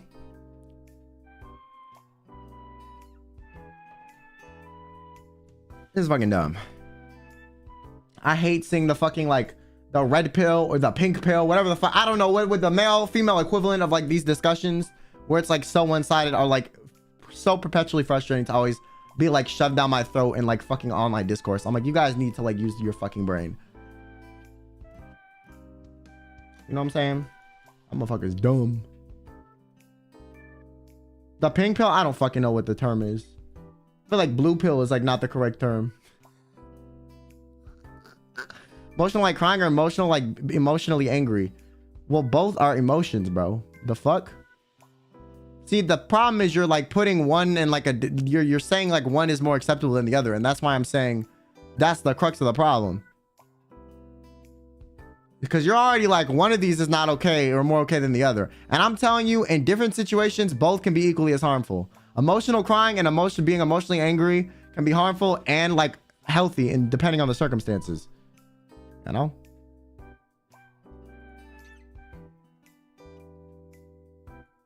Oh, will be crazy. People be crazy. But yeah, anyways, I'm single and I'm cooked, and these percentages are fucking depressing, bro. Damn, like I was so non-specific, man. 2% of the population. Shit. I mean, I guess it's not like that few people. But it's like still. Still.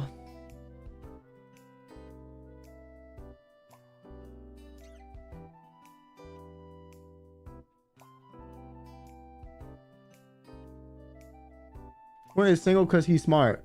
I do feel like when it comes to like actually getting in like serious situations with people, like I'm a bit more picky though. I'm not gonna lie. Like getting dates is easy. I'm gonna be, listen, I ain't trying to be that guy, but listen, I have no problems getting dates. Okay, it's like after the date, you know, is this the right person? I don't know about that.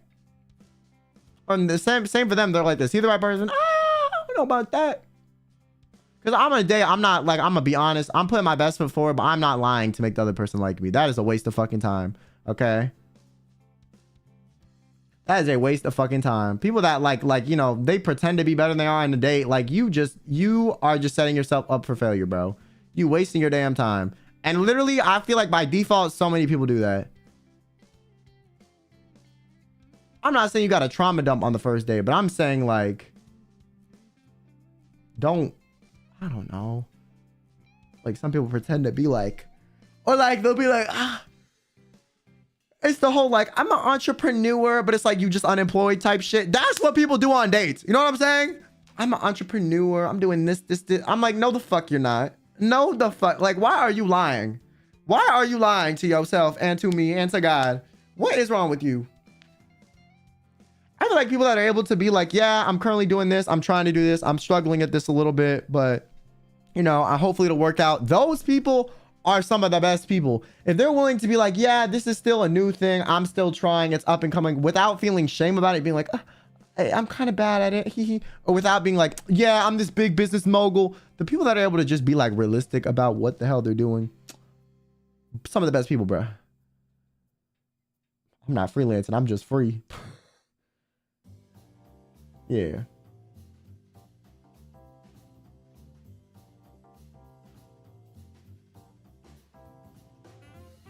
I'm Diamond Master of this multi-level company. I want to join. Guys, I'm a diamond income maker. You know, my CS in League of Legends is always diamond level. 7 CS per minute.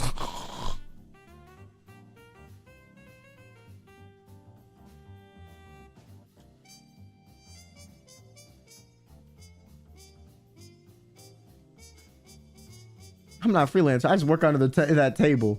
Yo, that is crazy. That is crazy. Versus, I'm not a freelancer. I just work illegally.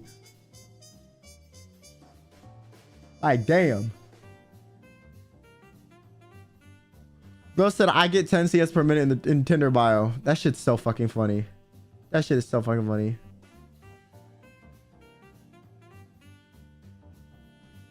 I get 10 CS per minute. I get 10 CS per minute. Head ass. Yeah, I don't trauma up on the first day. Say that for the second one. Nah, that is crazy. Second day trauma dumping is insane too, bro. I'm not gonna lie though. Like, okay, I feel like people that are like more candid about like their shit. Like, okay, I feel like I have this problem where like I'm an open book. So if you ask me some shit, like, how's your relationship with your parents? I'm like, oh, you know, like, you know, like I'll just be very candid about it. And sometimes people are like, it's a lot for people, but I'm not even, in my mind, I'm not even trauma dumping because it's not traumatic for me. I'm just answering your fucking question. Like sometimes I feel like people ask questions they don't actually want to know the answer to. Like you only want to hear my answer if it's a good positive thing. You know what I'm saying? Like you only want to know if it's a positive thing. And a lot of the times when you ask someone a question, if you're not prepared for the negative, don't ask the question, stupid. The amount of times I've been in situations where I'm like, for example, I'll give you an example. Sometimes for my health stuff, people be like, oh yeah, you know, you don't have to talk about it if you don't want, but you know, I am curious. And then I'll answer their fucking question. And then literally they will look at me like this. They'll be like, and like the conversation is dead. The vibe is killed. Okay. And the thing is, it's like, you asked, stupid. You asked me about this. I answered you and I wasn't crying. I wasn't emotional. I was just like, oh yeah, so this is how it is. And this and this and this would happen. Da, da, da, da. Like I'll just be saying it like it's like I'm like reading a dictionary entry. And then they have the audacity to feel more disturbed about my situation, more upset by my situation and more guilty by my situation than me. When you're the one that asked the question. Like I was fine. I'm fine, but you reacting this way, I am no longer fine, okay? If you feel bad for me, you should feel bad for the fact that you're making me feel bad for answering your fucking question, okay? Be empathetic about that. Be empathetic about the fact that you asked me this, and now by you feeling bad, I feel bad that the vibe is killed. Because you caused this. I did nothing. I just answered the question like a Google search, okay? And you out here like trying to make me deal with your feelings about my feelings that don't exist. What? That makes no sense. That makes no sense to me. And it happens every time. I've never not had that happen, you know? And I guess some people react overly empathetic because like they want to, you know, they don't want to seem rude, but it's like sometimes it's like you got to assess how the other person is reacting to the question. Because if I'm so okay with you asking me this and like I don't care, like clearly it's no longer an emotional thing for me. You know what I'm saying? Like, I don't know. Stop asking people questions if you're not ready to hear the answer. And don't ask people questions if you're not ready to hear the negative option of the two answers. Like, how was your day? And I'm like, oh, it was fucking ass. The person looks at me like, their day was bad? Like, yes, stupid. I feel like shit. My vision's a kaleidoscope and my head is like pounding through my eyeballs. Like, you expect me to be like, I love life. Like, no. You asked, I answered. I'm not going to lie to you. The only reason I lie to people now is because they can't handle the truth. So they'll be like, how was your day? And I'm like, it was just all right. And then they'll be like, oh, just all right. That's kind of boring, isn't it? And I'm like, okay, so you want me to really answer you the question? Okay, let me tell you then. My day sucked because of this. But you know, hopefully tomorrow will be better. And then they look at me like, your day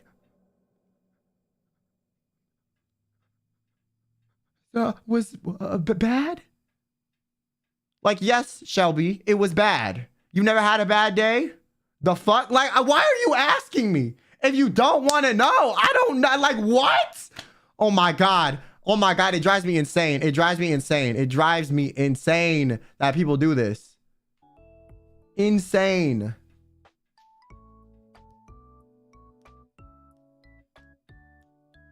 So I started lying to people just to spare their feelings so that I don't get put in an awkward situation by them. Because I'm not the one being awkward. You're the one that asked the question and then couldn't handle the answer and then got all quiet. If they asked me the question, I said my day was bad, they're like, oh, that sucks, and then proceeded the conversation, fine. Or they asked me a follow-up question, fine. But them like getting stun locked and looking at me like they weren't prepared for that to come out of my mouth is why it sucks. Because it's like, now where do we go from here? Now I have to break the tension. And by me breaking the tension, it's like, it's you made it awkward. Like you did, not me. So this happened to you a lot. This happens to me so much, bro. It's like ridiculous. Like every time. That's why if people are like, yeah, do you want to tell me about your health stuff? And I will literally ask them, I'm not even kidding. Nowadays, I will ask you, are you sure you want to know? I will literally say that. I'm like, are you sure you want to know this information? Because I know this information is not something you're like, is going to be nice to hear. So do you want to know? They'll be like, yeah, I guess. And then I tell them, and then it turns out, guess what? They didn't want to fucking know, did they? They didn't want to know. They weren't ready for it. They didn't want to know. They couldn't handle it. I even added a confirmation button. Okay. I added a confirmation button, some context that's not going to be positive. They still say yes. And then they're still depressed. Why? What? Oh my God. Stop it. Stop. Please just stop asking people questions then. Stop. Or talk to people that like, you know, look like they have never experienced, like, they've never like stubbed their toe one time, you know? Bro has captcha in this bitch. I do. I will literally ask like, are you sure you want to hear this? It's not gonna be a positive thing. And they will literally say yes. Like, I feel like I'm being overly nice by even asking. I should just trauma dump and like watch the reaction and then laugh. You know what I'm saying?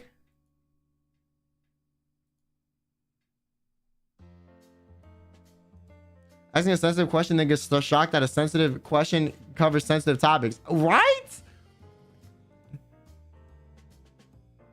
I swear to God. Yeah, at this point, like, I just don't tell people. I'll just be like, oh, yeah, it's just this. It's fucked. I'll just be like, it's just fucked. You know? Yeah, it's just fucked. Oh, yeah, how's your health? It's fucked. Oh, okay, cool. I just be vague.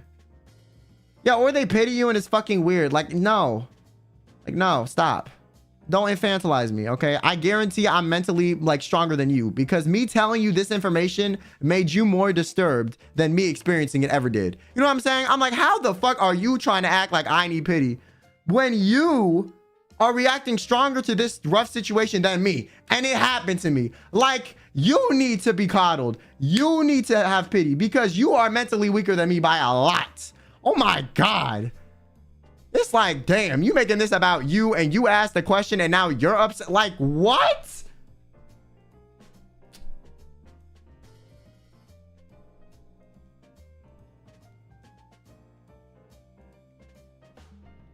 And like I said, if they just don't react poorly, like, I don't care. Like, if they're like, oh, damn, that sucks, you know, sorry for you. And then they move on. I'm like, okay, that's cool. We can move the fuck on. Good. But if they like act like what I said was like, cause people react like when I tell them this stuff that like, I'm like being really open about something that's like very private and very hard. And like, I like felt, you know, strong enough to confide in them. No, stupid. I just met you.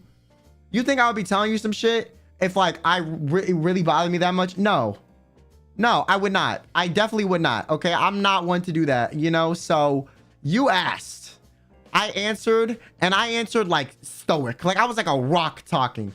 I literally tried to be as emotionless as possible when telling this stuff, or I'll make it a joke. And if I make it a joke, the people look uncomfortable laughing at it. If I be stoic, they think I'm stoic because I'm like, you know, too upset by it to have emotion, or they're more upset by the information than me. Like it's just, I'm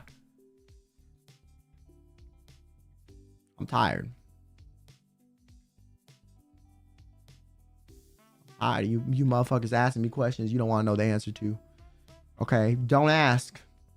Don't ask. I'm tired of this shit. Don't fucking ask.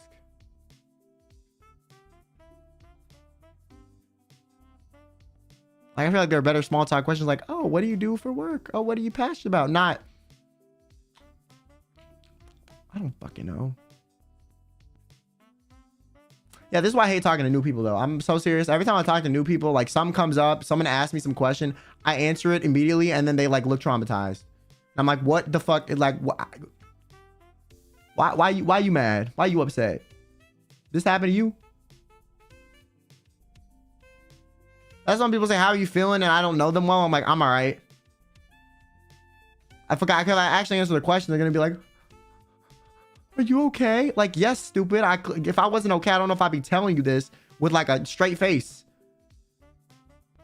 Shit is bizarre.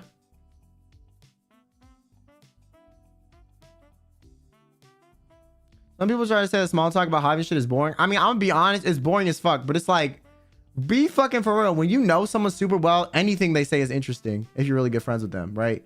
Like anything they say, it does not matter. Okay, you can talk to your friends that you have been friends with about literally fucking the shit you took 5 minutes ago, and it's somehow an interesting conversation. So it's like, I feel like a lot of the context of conversations are boring or not is how well you know the person, how much you care about them, or also like, sometimes small talk questions are just lame though. I'll be honest. Like it's a combination of both. It's a combination of both. How you feeling is a terrible conversation starter. I completely fucking agree. I completely fucking agree. If you don't actually know the person, don't ever ask that question. Because you're just going to be disappointed like 50% of the time by the answer. Or like they're not going to want to tell you because they don't want you to be disappointed by the answer. You know?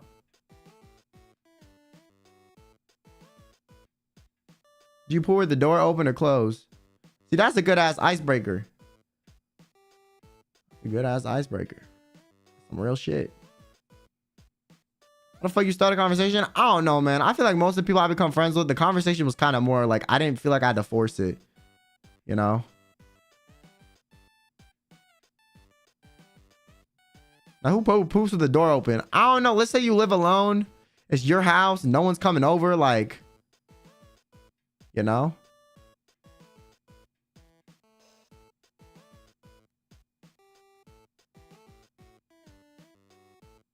That shit is still weird though. I would never fucking do that. My door is closed all the time. I'm not gonna have that smell leave that little ass room.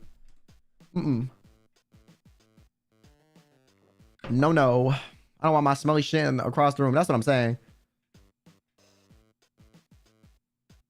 I live alone. Well, no, I don't. Okay, but like my bathroom's connected to my room, and my room is closed off from the other area. I'm still not shitting with that bitch open. Hell fucking no. I'm not gonna smell my rank ass for like the next like fucking 30 minutes if it's a rank smell. Like what the no. Whose idea was that? Why? That is awful. Or replay.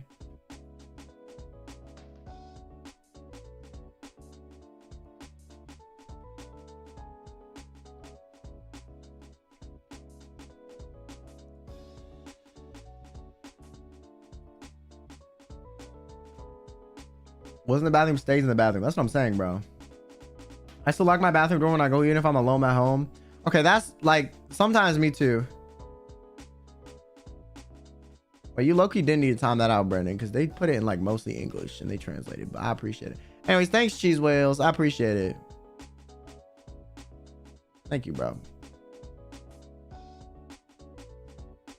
If those apartments with closets in the bathroom, bro, my fucking apartment's like that. I fucking hate that shit. My God, I hate that shit, bro.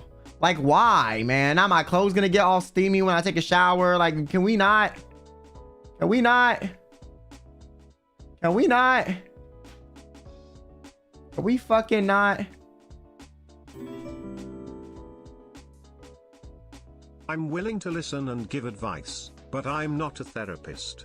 There's only so much that I can do. I can be a shoulder to cry on and be there for moral support, but don't pin it all on me. You know? I mean, yeah, I feel that. I ain't gonna lie, as a jaded individual, I feel like I give some fire ass advice, okay? I'm gonna be so honest with you. But like, if you ask me for advice, like you gotta be okay with the answer I give. That's all, because I will tell you if it's your fault. And a lot of people, they cannot handle that, bro. They really can't. They really can't handle that if like them being the problem. Because a lot of the time, like, you know, the problem is you, stupid. Like, you know, you're the common denominator in all these situations. Like, maybe, you know, maybe it's you. I mean, I don't really know. Like, you know, I mean, some stuff can be circumstantial. You could have bad luck. I get it. But sometimes I'm like, that's you. That is you.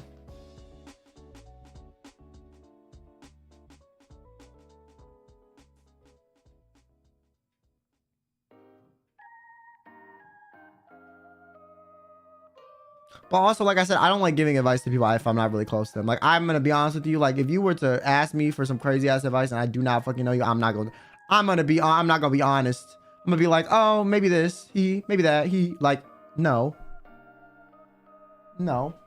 I don't know you. I'm not gonna invest time in this conversation because A, you're not gonna like what comes out of my mouth, or B, you're not gonna listen to me. So I'm good. What are your hot takes on stuff? I don't know, man. I feel like all my takes are lukewarm. I just feel like my takes make sense if you like think about it. Like a lot of the time, people just react and then they think about it later and they're like, oh, you were actually kind of right. And I was like, yeah, I know. Because that happened to me. You know, I don't know. Gotta add the maybe, or that's just me though, in case it ruins their life. I mean, I don't really tell people like what to do. I normally, if I'm giving advice, I present options. You know, like I present two, like multiple options. Because I think just telling someone to do something, especially when they're like emotional, is like kind of dumb. Because they might just do it. So I'll be like, I'll give like a multiple choice answer. Okay, you could do this, you could do that, or you could do that. And like, I think all the options are like okay and good. But if, you know, otherwise I don't feel comfortable. Or if I do, I'll be like, hey, like this is personally what I would do, but like you do not have to do this, you know? But I like to give options. I'm an option person. Always give options.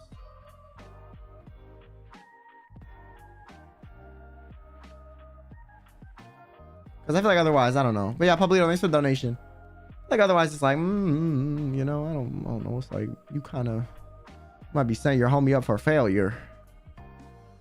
Might be setting your homie up for some failure. All I'm saying.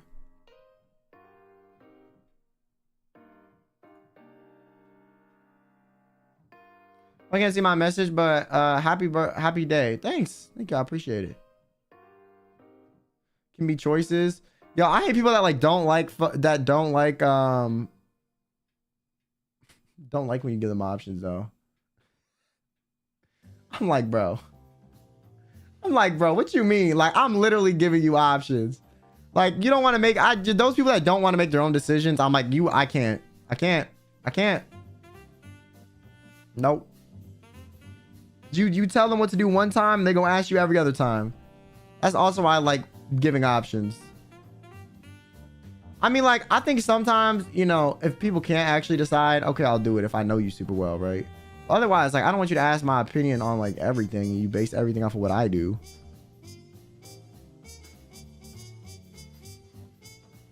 Like, I would explain homework to kids and they tell me to answer for them. I think, like, sometimes it's good to answer it for them so they kind of get, like, a scope or a guide of, like, how to answer it. But I think sometimes people are, like, overdoing it with how much they rely on others. I don't know. I also don't, I'm gonna be honest, I don't really like asking people for advice a lot of the time. I'm kind of like, what do you know? You know, I don't know. I feel like a lot of times when I ask someone for advice, they don't know either. A lot of the problems I encounter in life are very unique. Let's just put it that way, okay? They're like not problems that I feel like most people would ever encounter. So then when I like need to ask someone, I'm kind of like, I can't.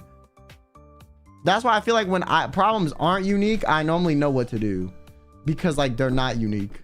But like if it's unique, I'm like, shit, I gotta figure this out because most of the time people don't know what to say.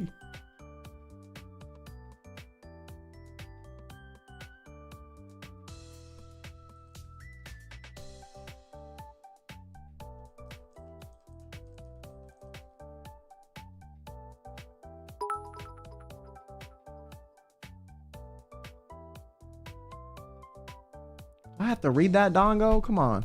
You know, there's a cute person in this stream. It's chat stupid. Hey, bites. Quinn Benet. Easy. There you go, Dongo. You're welcome. What's the biggest red flag you've experienced on a date?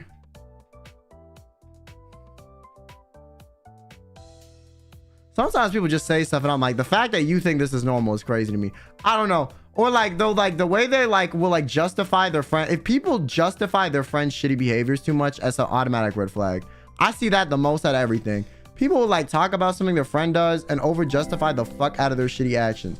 And I'm like, if you're doing this for your friend, you damn sure do this for yourself. So I'm not built for this. Nope. That, or you like, it's like talking to a wall. But like normally that's the red flag I encounter. I don't really go out with people that have been like crazy. I mean,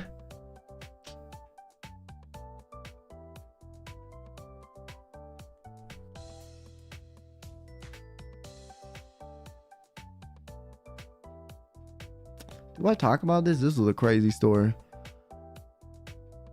Fuck it, I'll do it. All right, chat. Okay, this gotta be one of the craziest first date stories I've ever been on. Okay, I'll be so honest with you. This was actually ridiculous. This was a red flag, but like not for the same reason like you would think. This is like, I don't think I'll ever experience this again in my life, and I pray to God I don't. Okay, so one time, right, I went on a date with this girl. Okay, first date ever. I've never seen this girl before on a date ever. Right, we sit down, we're at the table. She's drinking wine. That's fine. You can drink. I don't care, right? You know, a lot of people like to drink on first dates to loosen them up, whatever. So we were at like, I think an Italian restaurant. I don't recall. But though, this girl was drinking a lot of wine. It wasn't like she had like a glass. She had like 3-4 glasses. And I was like, okay, that's a lot. But you know what? If you can handle it, that's fine, right? And they seemed okay. Like they didn't seem drunk at all. They seem very like competent up there still. Like the alcohol didn't seem to be affecting them really at all. Like in terms of like them being sober or drunk, like they were just reacting the same to everything, which was fine. If you like get like, you know, hammered on a date, like, yeah, that's bad. But this person was like not hammered, you know, they were not hammered. They seemed fine. And then suddenly like they like start like burping. I was like, okay, you know, we burp, we're humans. That's fine. Word. And then the burp, like the burps keep happening, you know? I was like, you know what? Maybe they just burp a lot. You know, maybe they burp a lot. And then this bitch threw up on the table. She just threw up on the table. And I was like, I've never been in this situation before. I did not know how to react, okay? I had no fucking idea. I was like, do I leave? Do I help them? Do I pat them on the back? I don't know you well enough to pat you on the back. What if you're barfing and I touch you on the back and then you say like I inappropriately touch you? Like I just sat there and stared at her like,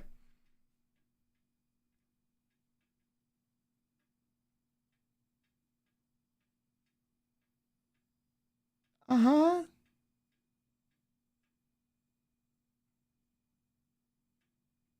Yeah.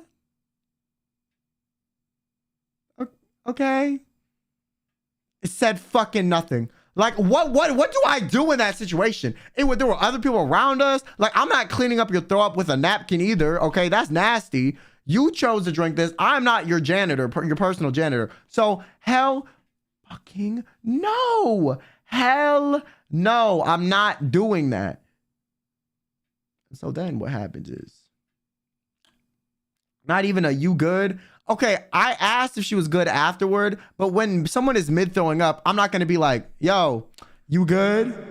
Like clearly they're not good. Like they're vomiting, okay? They're not good. Like they are not okay. They're not good. They're not. They're quite literally up, okay? They're not good. So that's why I didn't ask it. Then when she was done, I was like, hey, are you okay? Do you need me to like get you something? And she was like, can you get me some water? So I got up, I got some water. Okay. I come back, you know, and by the time cause this place, you like filled up your own drinks. So by the time I get back, someone's cleaning the vomit off the table. Keep in mind, there's no vomit on her, right? There's no vomit on the floor. It's just on the table. So we do that. We move to, I continue the date. Like, she didn't want to go home. I was like, do you want to go home? They were like, no. So then I felt bad. Leaving because she was okay, like pushing through. So I was like, okay, I guess we'll keep going. So we went to a different table. We sat down again. Okay. She went to the bathroom, like, you know, before this, kind of cleaned up a little bit. She didn't really get vomit on her or on her face, but I think she like washed out her mouth with water, just like made sure to freshen up a little bit. We sit down, we keep talking, right? Okay. It's like, you know, it's kind of normal, I guess. I tried to just act like it didn't happen. And I was like, you know what? Maybe, you know, I was kind of like, you know, like shit happens. Maybe it wasn't bad, but you know, part of me was like, I felt like just leaving. Like as soon as the throw up happened, I was like, I just want to go, you know. But I felt rude that they threw up and then they wanted to continue, so I was like, okay, I'll continue. The conversation is like, it's not anything memorable, it's not anything bad, it's not anything good. It's enough for me to just be like, I'll probably never see you on a date again. But like, it's not enough for me to be like, you're so weird. Like this is off. You know, it was just like a normal mid conversation. And so like, and she didn't even joke about vomiting or anything. And that's how I was like, okay, I don't know if I can vibe with this either. Cause like, if you can't joke about throwing up on a first date while wanting to stay, like that is kind of some level of absurd to me, you know? And so then the kicker to this whole story is when we get up to leave.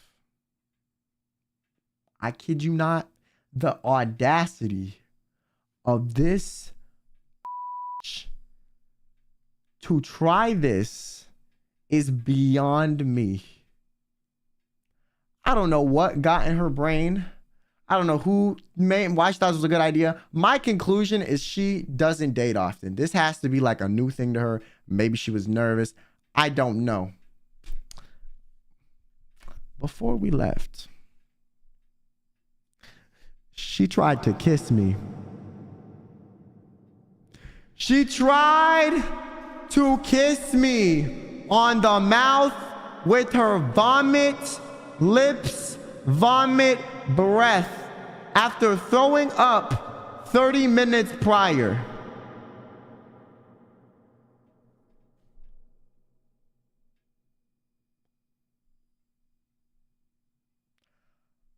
I have no words for this. Did you kiss back? What? What? You did not ask me that question. Listen, I'm desperate, but I'm not that desperate. I did not kiss her at all, okay? No, ew. What? You, with my chronically ill ass, you expect me to, you know, consume someone else's vomit? What am I, a bird to you? No. But it was the way, like, she, like, walked up and, like, kind of, like, forced herself into the kiss. And then I backed up, and then she kept walking forward. And I literally had to put my arm out in front of her and said, and I literally just said, sorry, I don't do this on the first date. Like, that's pretty much what I said.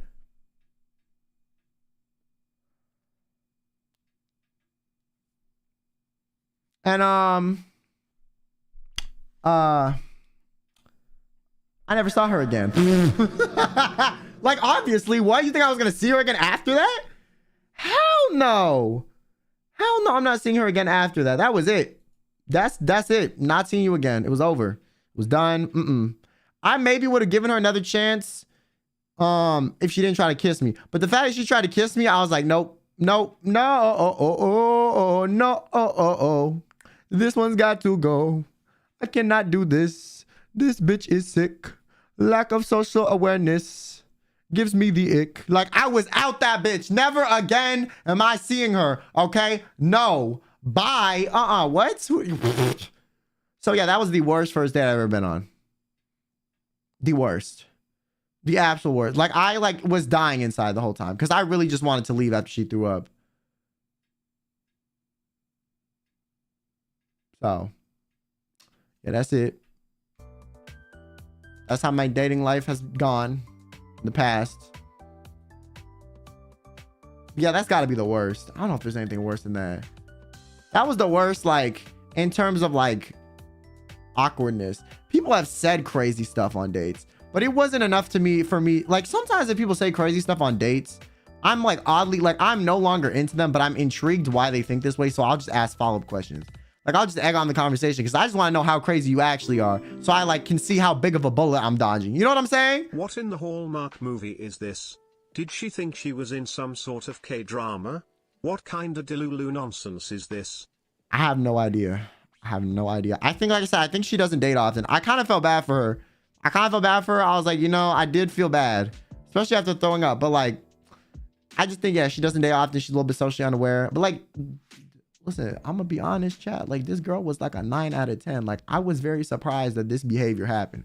I was like, you're too pretty to be acting this messy. Like what is happening? You probably don't struggle to get dates. So why are you so nervous on this one? You know, I don't know. It was a bit weird. Maybe she's gotten away with it before, throwing up and kissing someone. I mean, I feel like that's a very unique to her thing. Like, I feel like there's no way this has happened more than once. But maybe she like thought, you know, her looks were enough to give her the kiss. But like, no. No. Like, I don't even want you like within a certain proximity of my face after throwing up. You're lucky like I was tolerating your breath after that, okay?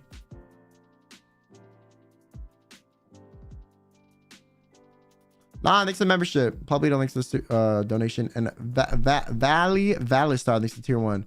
But yeah, Chad, that's why I don't hate dating, bro. It's so bad. So bad. I swear to God, it's so bad. Those of you guys that are in relationships, if you're ever single again, I pray for you. If you want to date. It's rough out there.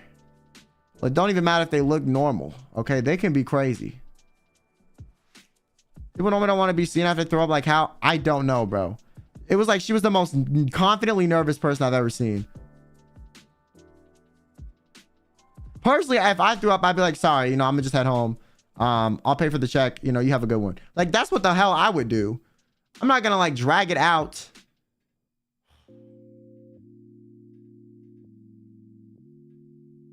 That's like the worst. She's low-key mothering. You need help, Johnny. Priority help at that. Was on a blind date where they picked me up in a rickety ass car, dodging in and out of oncoming traffic out an alley, and then says, oh, I should have brought my glasses. Then when we went to his friend's house, woke him up by smashing cymbals over his head and watched Jackass. Want to hit Taco Bell on the way home? Bro, I'm gonna be honest. It's crazy. That is crazy. That's kind of funny though. What does mothering even mean? Like, I'm gonna be honest, he says it so much, I don't know, but I think it means like you're giving mom energy and like hot mom energy, you know? Like you're giving like dommy mommy vibes. Like you're girl bossing it, kind of. I think. That's my translation.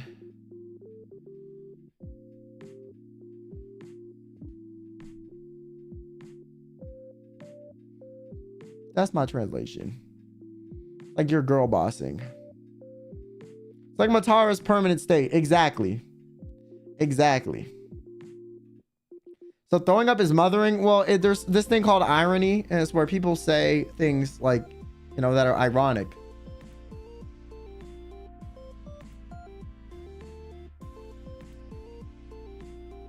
She was in an open relationship. I kissed her, and then after she kissed her boyfriend. It was nice, but I don't recommend it. What?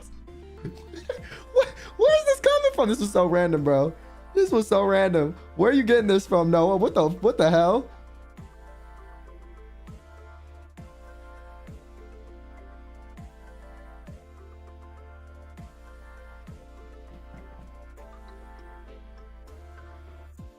Yeah, that's it. That's my worst day experience. I'm gonna die alone, and I'm not dating Johnny. That's the topic of today's stream. Hope you enjoyed. I'm gonna go, you know, go on one now. It was nice knowing you guys.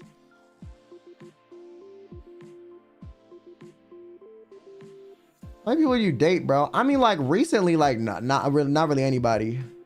It's like when I was like trying, when I was like active, you know, like I did encounter some crazy people.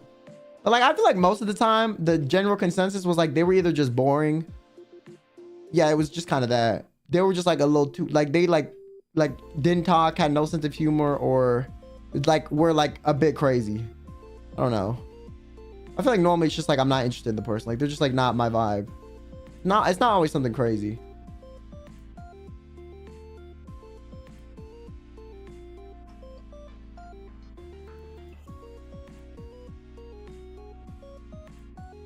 How do you find dates? I mean, you can find dates multiple ways, bro. You could go on like Hinge. You could go meet through mutual friends. You could meet at like an event. You would just DM someone you know or like you've seen around. Like, bro, I don't care, man.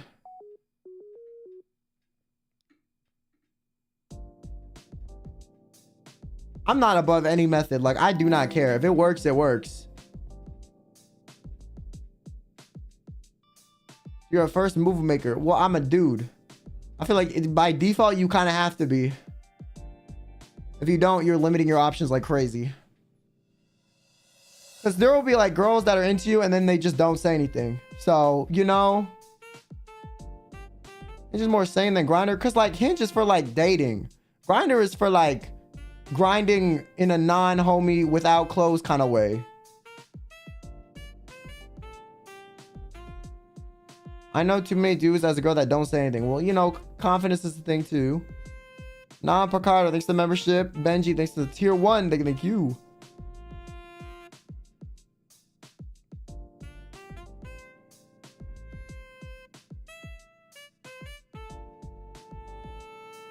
Homie grinding in a non-homie way. That's how if you want an actual relationship or just want a one-night stand. Just ask. Literally just ask. I don't know why everyone's so scared about like asking questions. I feel like everyone dances around the bush too much. I just be like, what are you looking for? Something serious or something casual? Boom. Gets it out of the way immediately. And that way you're not like, oh, are you looking to just, you know, fornicate with me later? Or are you actually looking for something serious? Like, just be like, hey, the only thing that I feel like you'll encounter a lot is like people lying, you know. What's up, Joel? How are you, bro? How was your did you get home? Are you there? I don't know, bro. I feel like everyone's flight was fucked. Like everyone's flight was fucked. Wine bile is nasty. That is a crazy thing to call it. She's a newbie dater and there's no way that wasn't the case. That's what I'm saying. Yeah. I don't know. There's no other way. I missed my flight and was fucked for 8 hours, but I got home though. Oh, okay, bet. That's good. That's good.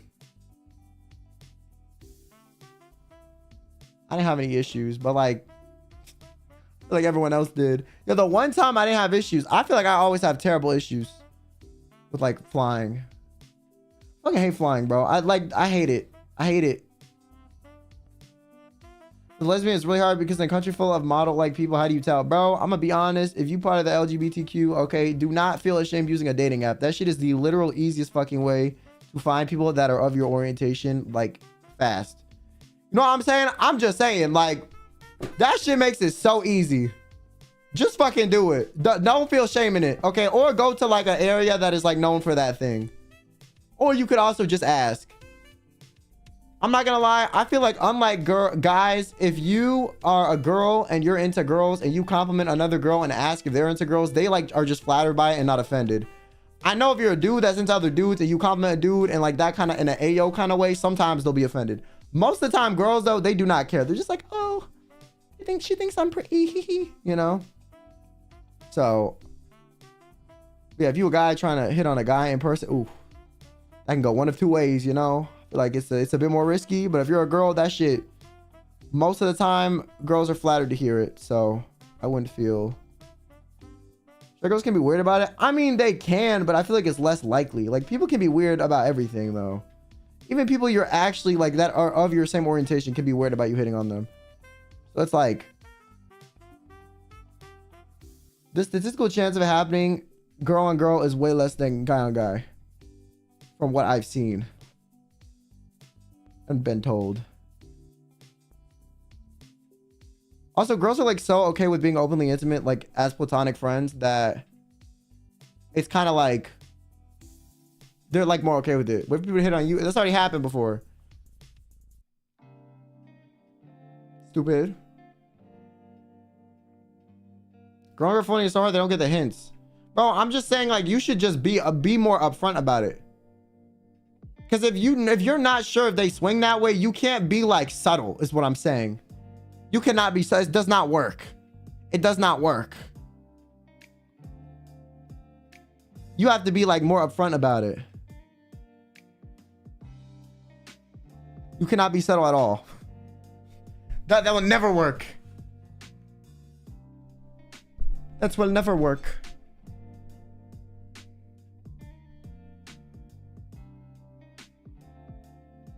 Me on IG, is this girl using girlfriend in a yo way or a platonic way?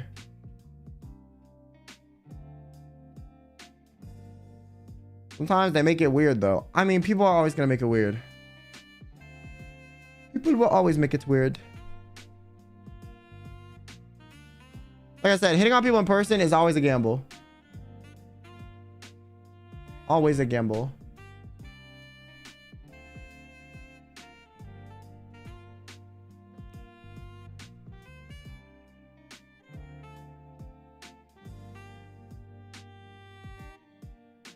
But I don't even be flirting. I don't care. Like, I'm gonna be honest with you. I'm just like, hey, you want to get dinner sometime? Easy done. After like a simple conversation. Fuck the subtleties. I am too exhausted mentally for that shit, bro. I'm gonna be honest with you. Like, I do not fuck with that shit. Okay, call me boring, but like, I'm just gonna tell you what it is. What if they say no? Then I move the fuck on. Saved me 30 minutes of subtle flirting to like get like light rejected instead of like 5 minutes to get hard rejected. I think like, you know, 25 minutes is more valuable than hearing the word no. Personally, you know, I found out my answer immediately and I fucked off.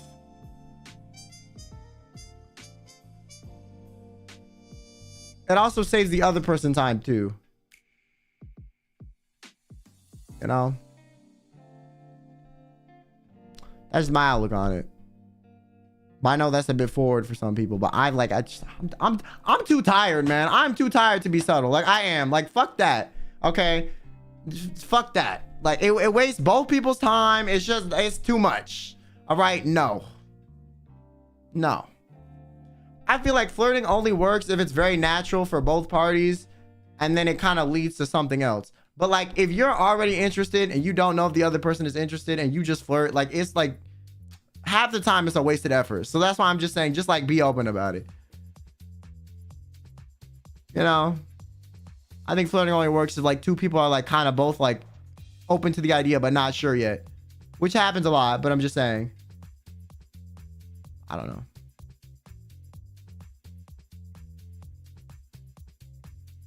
You can kind of tell if that's the case.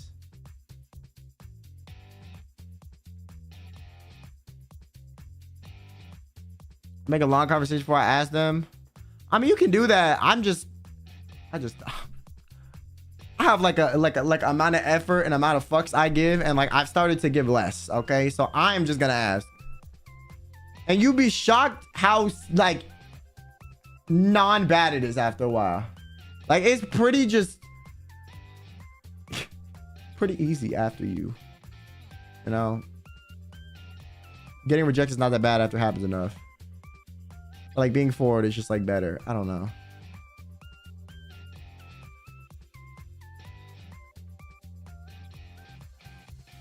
But I normally like have like a little convo with them, you know. I don't know, just asking right away is, I feel like, a bit weird. Like, because some people, thing is, listen, if someone doesn't know if you're normal or not and you ask right away, it's kind of intimidating. But if you're attractive enough, it works. Listen, okay, a lot of the success rate depends on how attractive the person thinks you are. If they think you're really attractive, you could just ask the number right away. An old coworker was asking me questions about dating, and I was under the impression that he was hitting on me, and I was trying to let him down nicely. But one day he kept getting close to me and I was going to tell him the truth. Turns out he liked another guy. That's what I'm saying. See, bruh? It be like that. It be like that. That's why sometimes you just gotta say it. How to reject the person? Just say, sorry, I'm not interested. I don't know. Because you don't have to call out us ugly people. I'm just saying, if you're like not conventionally attractive to the person, like you're gonna have to try more or be more like you can't be as forward. If you're very forward and the person is like indifferent about you, the answer will always be no. Okay, right? If you're like, oh hey, can I get your number, and they've barely spoken to you and they're like indifferent about your appearance, like they think you could be cute, they think you could be like, you know, not their thing, and they would need to like talk to you more to kind of figure it out, the answer will always be no if you go for the direct, you know, gut punch. If you talk with them a little bit more and then they think you're cute and then you ask, your success will be higher. So it depends. You know, a conversation a lot of the time like will help if you're not sure, but you know, I don't fucking, it just depends, man. People are not as like black and white as you think.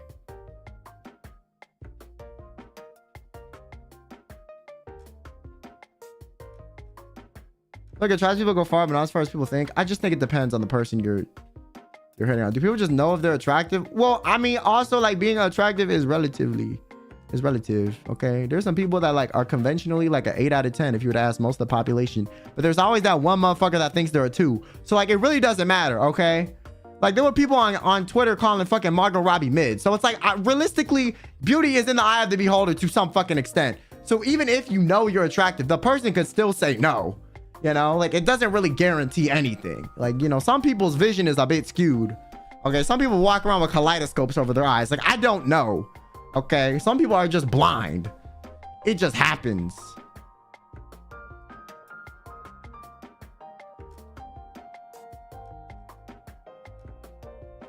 Margot Robbie, yeah, there are people on Twitter trying to call her mid, bro. I feel like every other day I see some female celebrity like being called mid by like random people on Twitter. People were trying to do that with Zendaya one time too, and I was like, you're dumb as fuck. You are dumb. You are so dumb. You can say she's not my type, but you don't have to be like, she's so mad. I'm like, okay, bro.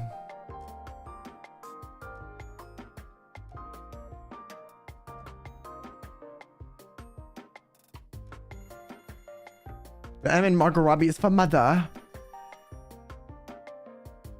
They're blind though. No, I feel like I said, I feel like some people are just blind. I'm gonna be honest. Like some people got kaleidoscopes for eyes. They, you know, they got bug vision. They're a little bit optically impaired. Okay. However, that just comes to show that even if you are attractive, like it might not work, you know? Also, some people are like some people that are like considered really attractive have like a type for people that like a lot of people would be considered like below average or mid. So like, I feel like it depends. I don't know, man. There's some people that are like, I like the kind of nerdy, not put together look. I don't know if they look like too, you know, hot. It's not my thing. Some people are into that. Okay. It's nice. Shut up, Johnny. Shh. Don't call me out. Be like, that's you, bitch. You're talking about yourself. Yeah, Johnny has this thing where he doesn't want me to get like a good fashion sense because he's worried like it will like, you know, it will change me. Like, but I like you how you are. I'm like, okay, stupid. Clearly enough, other people don't like me enough. So, you know, like, you know, new year, new me. New year, new me. Because your style is, you know, my style is just my lack of effort. I just don't care. Thing is, like, I don't reflect my, like, I express myself through fashion. I express myself through, I feel like shit all the time, and I'm gonna wear the clothes that are the most comfortable because I'm in chronic pain every day. Why you think I wanna look good but feel like shit on top of me already feeling like shit by default? No. No. That's too much.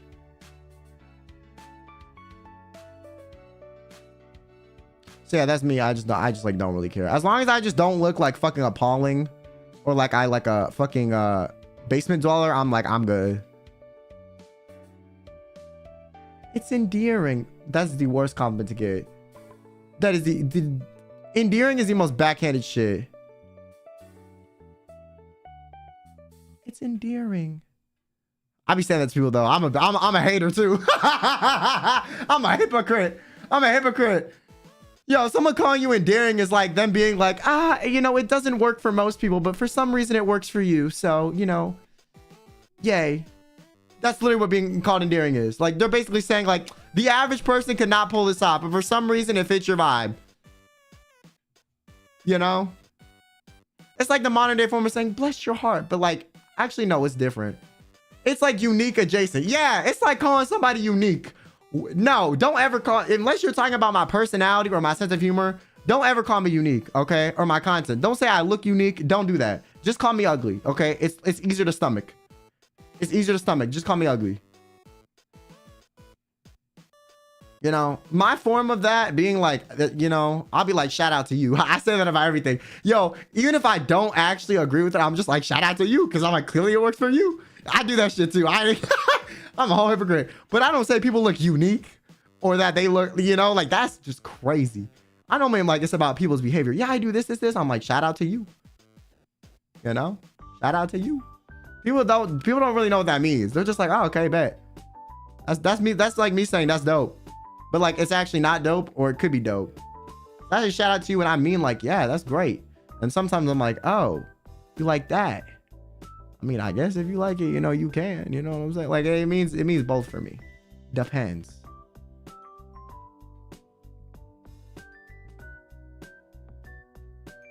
When is when blue t-shirt and sweatpants? Yeah, Johnny like thinks if I like change my style, like I'll be like too hot or something. I don't know. He's trying to nerf me like dead ass. That's fucked up. What a good friend you are, bro.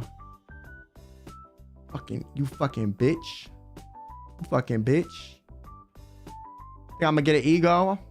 You already have a bigger ego than me. Your ego is like 5 times mine, and like I don't know where it comes from, bro. Crazy. It's crazy. I'm funny, and I know I might be funnier than like half of you, but like that's kind of it. And I know I'm above average looking, but like that's it. I feel like I'm just realistic. I'll be honest with you. I'm like,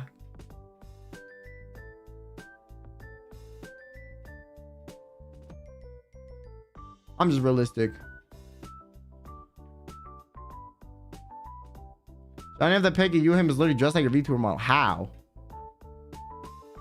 I'm literally wearing like a fucking specialty like electrical node suit. It's just because you can see his shoulders.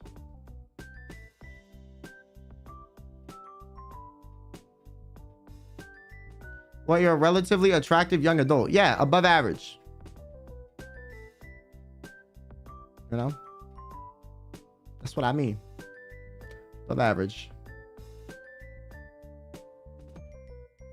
But listen, you know, to all you uglies out there, I felt you for a minute, okay? I ain't gonna lie.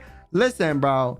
Okay, when I was 5'2", depressed, and like 200 pounds, nobody looked my way, okay?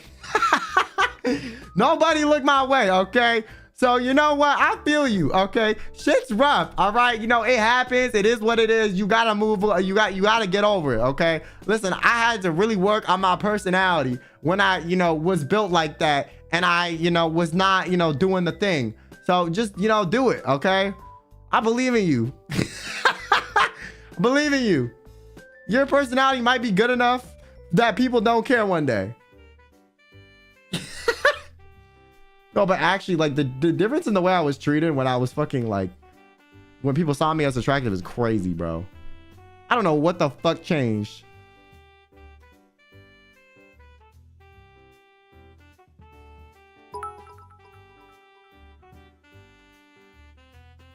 By the way, I was looking at a pic of you with someone at the con and then realized I was shorter than them. I think if I ever met you at a con, I would need to bring a folding chair. Bro, you're that short? Crazy. I'm like 6 feet tall. Yo, everyone acted like I was coping with my height. You guys acted like I was on some like copium. Like I literally told you guys I was 6. I did not lie. I used to be humble about my height. I used to say I was like 5'10", 5'9", and then I met up with people and they're like, you are not 5'10", 5'9". I was like, really? Because I wouldn't even check when I get measured at the doctor's. I would just like let them write the shit down. Then I started looking and I was like, damn, I'm taller than I thought. I'm taller than I thought.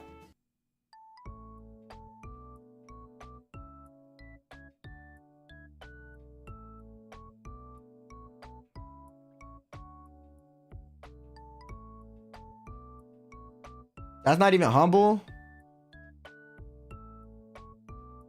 6 foot isn't even that tall. I feel like 6 foot is above average, or like in like height. You know, it's like taller than average, but it's like I'm not wouldn't sound like a fucking like gargantuan. You know,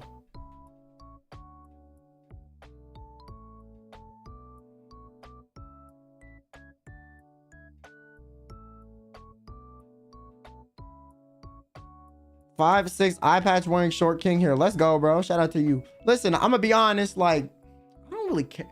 Actually, okay, I like being my height, I won't lie. But like, I was like 5'10", 5'11", I would not give a fuck. Like being like 6 foot, like hitting that mark is like overrated in some weird way.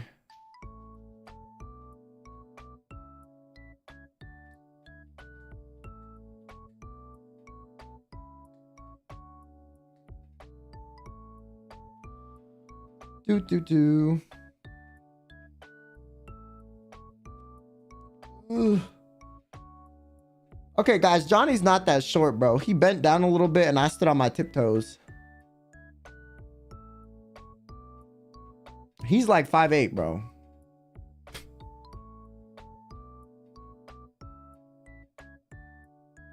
We just did it for the picture. 5'9", rude. Okay, bitch. 5'9" then. You giant. Anyways, chat. I got shit. I got a juice tomorrow. I'm gonna head out. But yo, thank y'all for hanging. Hopefully y'all enjoy my